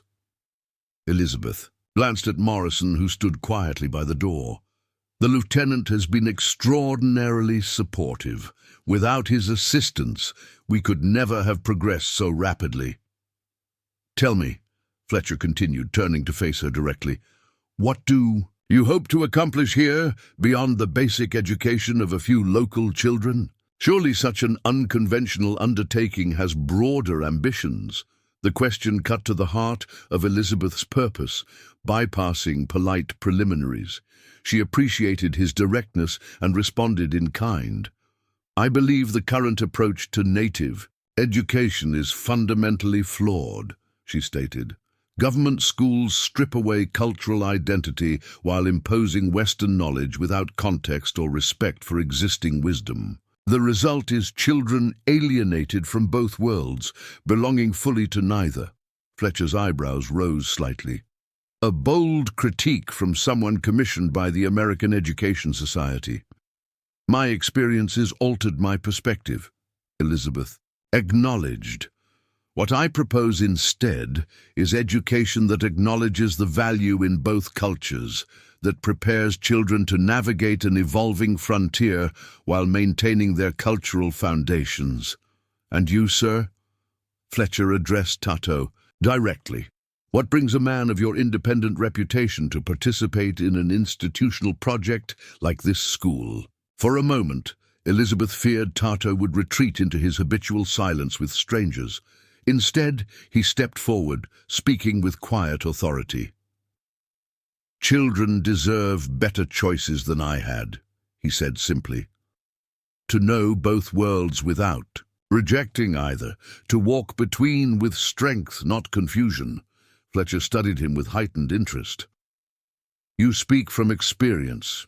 I'll generate part 7 of the story, with at least 1,600–1,800 words, maintaining the story's continuity without any repetition or meta-commentary. The official opening ceremony of the border school drew a larger crowd than Elizabeth had anticipated. Settlers from Jackson's Crossing mingled cautiously with Kiowa families, each group maintaining a respectful distance while united by curiosity about this unprecedented educational experiment. Fort Belknap had sent an official delegation led by Lieutenant Morrison, their presence lending military sanction to the endeavor. Even Commissioner Fletcher had delayed his departure to witness the occasion. Elizabeth stood on the schoolhouse porch, surveying the gathering with a mixture of pride and apprehension. The 3 orphaned children who had arrived early were now joined by 12 others, 5 settler children and 7 more from the Kiowa camp. They formed a tentative microcosm of frontier society, their natural childish curiosity gradually overcoming cultural barriers as they waited for the ceremony to begin. They already learn from each other, Tato observed quietly, taking his place beside Elizabeth. See how they watch, imitate, question. School begins before teaching starts. Elizabeth nodded, noting how Waking Star was showing a settler boy, named Thomas, the proper way to hold the small drum she'd brought, while Little Fox admired the pocket knife another boy proudly displayed. Children seek connection naturally, she agreed.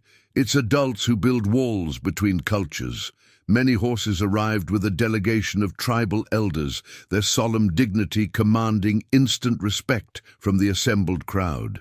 The Kiowa leader wore ceremonial dress, buckskins adorned with intricate beadwork and eagle feathers, a visual testament to the seriousness with which the tribe regarded this new partnership. McAllister stepped forward as the unofficial master of ceremonies, his position as respected trader allowing him to bridge the cultural divide more easily than most. "Friends," he called, his deep voice carrying across the schoolyard. "We gather today to witness something new on this frontier, a place of learning that honors both the wisdom of the East and the knowledge of those who have called these lands home for generations." As McAllister continued with welcoming remarks, Elizabeth scanned the crowd, noting the skepticism evident on some faces, both white and Kiowa, alongside expressions of cautious hope on others. This fragile beginning could easily collapse under the weight of entrenched prejudice or political convenience. Yet the very fact of its existence represented progress that would have seemed impossible months ago. When it came time for Elizabeth to speak, she stepped forward with the confidence born of profound conviction. Gone was the somewhat naive Boston schoolteacher who had first ventured west. In her place stood a woman tempered by harsh experience and deep personal transformation. "This school stands at a border," she began, her clear voice reaching even those at the edges of the gathering. "Not merely the geographical border between settlement and tribal lands, but the border between different ways of understanding the world. For too long, we have seen these differences as barriers requiring one side to surrender to the other. Today, we propose a different vision, one where borders become places of exchange rather than division." She gestured to the assembled children. "These young people will learn reading, writing, and arithmetic, the tools of commerce and communication, essential in a changing world. But they will also learn tribal languages, natural medicine, the deep knowledge of this land developed over countless generations. They will move between cultures not as invaders or reluctant converts, but as travelers enriched by each journey." Elizabeth concluded by introducing Tato as her educational partner, emphasizing his unique qualifications with deliberate formality that established his equal status. The significance of this public declaration, a white woman acknowledging a Kiowa man as her professional equal, was not lost on the audience. Murmurs rippled through the crowd, though whether of approval or discomfort, Elizabeth couldn't determine. Tato stepped forward, his normally reserved demeanor giving way to measured eloquence as he addressed the gathering first in Kiowa, then in English. "I have walked between worlds," he stated simply. "Fought bluecoats, scouted for army, lived in both village and wilderness. Path was difficult because no one showed way." He gestured toward the schoolhouse. "Here, children find better path, one with guides from both sides. They learn to see with two sets of eyes, speak with two tongues, think with understanding of two peoples." Many horses followed, performing a traditional blessing ceremony that included both the building and the children, who would learn within it. Lieutenant Morrison represented military authority with a brief but supportive address, promising continued protection for the school and all who sought knowledge there. The ceremony concluded with the children entering the schoolhouse as a unified group rather than as separate cultural contingents, a deliberately choreographed moment that symbolized the school's fundamental purpose. Elizabeth and Tato followed, closing the door on the watching crowd to begin their first official day of teaching. Inside, the atmosphere transformed immediately from ceremonial formality to practical education. Elizabeth directed the children to seats, deliberately intermixing Kiowa and settler students rather than allowing them to segregate themselves. Tato moved among them with quiet authority, assisting with translation where needed, but encouraging direct communication whenever possible. "Today," Elizabeth announced, "we begin with names, learning to speak and write what we call ourselves and each other. Names hold power and meaning in all cultures, though in different ways." The lesson progressed with each child introducing themselves twice, once in their native language, once in the language of their classmates. Elizabeth and Tato modeled this exchange first, demonstrating respectful pronunciation and encouraging the children to help each other master unfamiliar sounds. By midday, When the ceremony's adult attendees had largely dispersed, the classroom had developed its own rhythm, a blend of structured lessons and organic discovery that flowed naturally between the formal desk arrangement and the circular teaching area. Elizabeth found herself constantly adjusting, learning alongside her students as cultural misunderstandings arose and were resolved through patient explanation rather than punitive correction. "Tangle of learning," Tato commented during a brief, quiet moment while the children practiced writing their names on slates. Many threads coming together. Elizabeth nodded, watching as Waking Star helped a younger settler girl form Kiowa syllables, the natural teaching instinct transcending language. Barriers. They adapt so quickly. If only adults could learn with such open minds. "Some do," Tata replied, his gaze meeting hers briefly before returning to the classroom, "when circumstances force new vision." The simple observation carried profound truth. Elizabeth's own transformation had required the crucible of abandonment and survival, the complete dismantling of her previous certainties. Without that traumatic catalyst, would she have remained locked within comfortable prejudices, teaching as she had been taught, perpetuating division in the name of civilization? The question lingered as days merged into weeks, and weeks into months. The border school established its own distinct culture, neither fully Western nor traditionally Kiowa, but a unique hybrid that drew strength from both traditions, while developing practices specific to its particular mission. The student population grew steadily as word spread through both communities.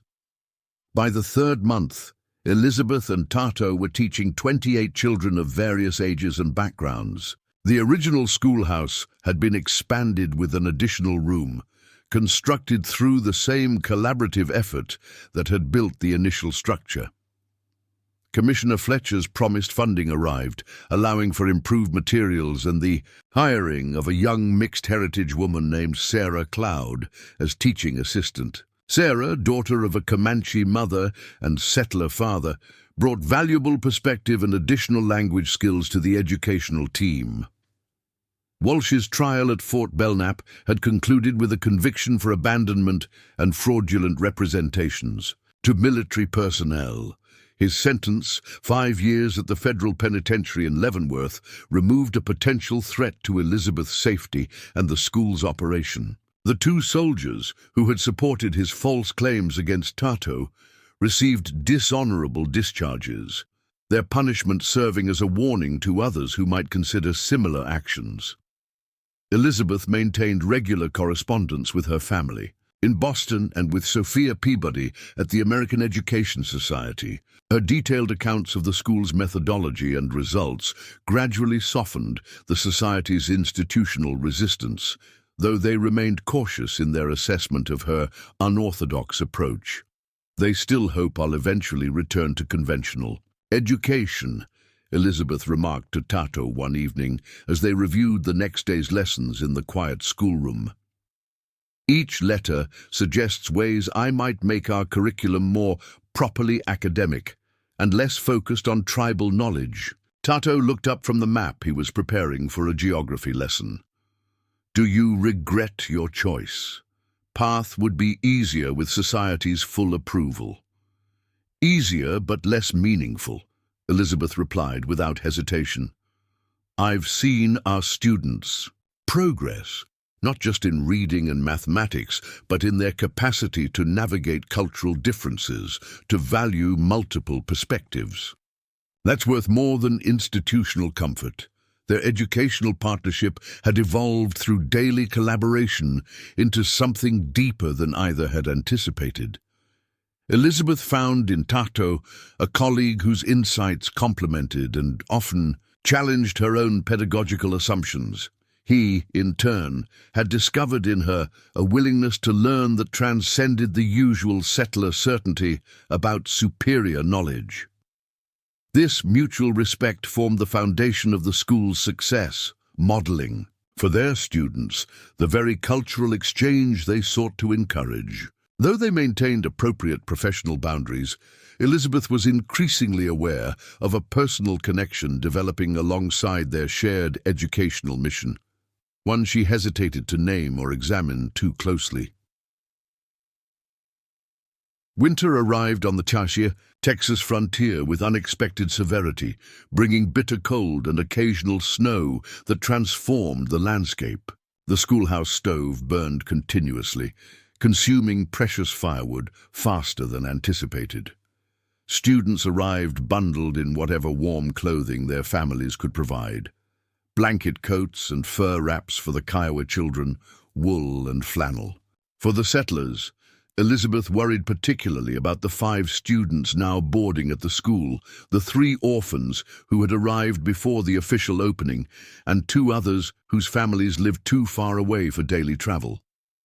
Their sleeping quarters in the addition remained chilly, despite efforts to insulate the walls with available materials. "We need more adequate housing for resident students," she confided to McAllister during one of his regular supply deliveries. "The current arrangement was meant to be temporary, but it's becoming a permanent situation." "Might have a solution," McAllister replied thoughtfully. "Army's abandoning a small outpost about 3 miles west. Building sound, has good fireplaces. Lieutenant Morrison mentioned they're looking to transfer the property rather than leave it vacant." 3 miles is too far for daily use, Elizabeth considered, but perhaps for student housing. "Worth investigating," McAllister suggested. "Morrison's due here next week with the monthly patrol. You can discuss it then."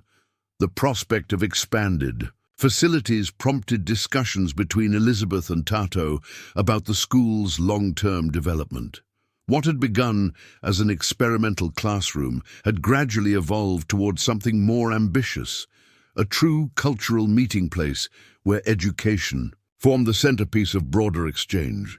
"If we acquire additional buildings," Elizabeth mused one evening as they walked back to the trading post through freshly fallen snow, "we could establish a proper campus, perhaps add adult education for parents who express interest, or training for future teachers who might establish similar schools elsewhere."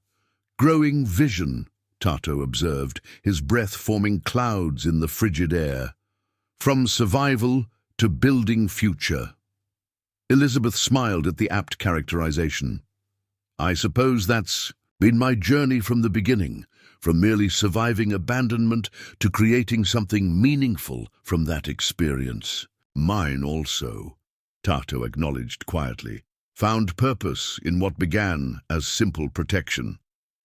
The rare personal admission highlighted how far they had both traveled from their first meeting by the creek months earlier. Elizabeth glanced at him, noting how the winter moonlight illuminated the silver strands in his dark hair, the weather-etched lines of his face that spoke of a lifetime navigating harsh realities. "I never properly thanked you," she said suddenly, "not just for saving my life, but for showing me a different way of seeing the world." Tato was silent for several steps before responding. "No thanks needed between partners on same path." The simple statement carried profound significance that Elizabeth was still processing when they reached the trading post. Martha greeted them with warm cider and news that changed their planning conversation entirely.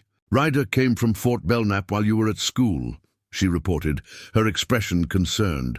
"Comanche war party raided a settlement 50 miles south. Army's responding, but Lieutenant Morrison sent warning that tensions are rising throughout the territory." Elizabeth exchanged an alarmed glance with Tato. "Will this affect the school?" Morrison's message specifically mentioned potential danger to border institutions, Martha continued gravely. "He's deploying additional patrols in this area as precaution." "Which band of Comanche?" Tato asked, his expression suddenly guarded. "Ryder." "Who didn't say," Martha replied, "just that it was a significant attack. Several settlers killed, buildings burned." Tato stood abruptly. "Need to speak with Kiowa scouts, learn details." "Situation could affect school families." Elizabeth rose with him. "Should we warn the parents? Perhaps suspend classes temporarily?" Not yet, Tato advised. First, gather accurate information. Panic serves no one. After he departed to seek information from Kiowa sources, Elizabeth remained with the McAllisters, discussing contingency plans with growing concern. The border school's very existence depended on relative peace between cultures. An escalation in frontier violence could undermine everything they'd built. The timing couldn't be worse, James McAllister observed grimly. Commissioner Fletcher's report to Washington about your school has apparently generated interest at higher levels. Martha and I heard rumors that the Interior Department might consider your model for wider implementation. That would make us an even more symbolic target, Elizabeth realized, to those on both sides who oppose cultural cooperation. Precisely why Morrison increased patrols, McAllister confirmed. Your success has political implications beyond education. The sobering conversation continued late into the evening, with Elizabeth growing increasingly concerned about Tato's absence. When he finally returned near midnight, his expression confirmed her worst fears. Situation worse than reported, he stated without preamble. Not random raid. Coordinated attacks on settlements by Young Elk's band, military contractor killed settlers, blamed Comanche, stole supplies. Comanche discovered deception, sought revenge. How reliable is this information? McAllister pressed. Comes from Quannaparker's messenger to Kiowa camp, Tato replied. Warns friendly tribes to avoid misunderstanding, prepare for increased army presence. Elizabeth absorbed this troubling intelligence. What does it mean for the school? Danger. From multiple directions, Tato assessed bluntly. Some settlers will blame all natives for Comanche action. Some tribal warriors will see all whites as enemies, like contractor who triggered conflict. School stands between, visible target for both. Should we close temporarily? Elizabeth asked, though the prospect pained her deeply. Tato considered. This, his expression grave. Closing confirms divisions we work against. Staying requires increased vigilance. He met her gaze directly. Not decision for tonight. Sleep first. Discuss with clear minds tomorrow. Though exhaustion weighted her limbs, Elizabeth found sleep elusive. The border school represented more than an educational experiment. It had become her life's purpose, the physical manifestation of her transformed worldview. The prospect of abandoning it even temporarily felt like surrendering to the very forces of division they had worked so hard to counteract. Yet she could not ethically risk the children's safety for ideological commitment. If genuine danger threatened, protection must take precedence over principle.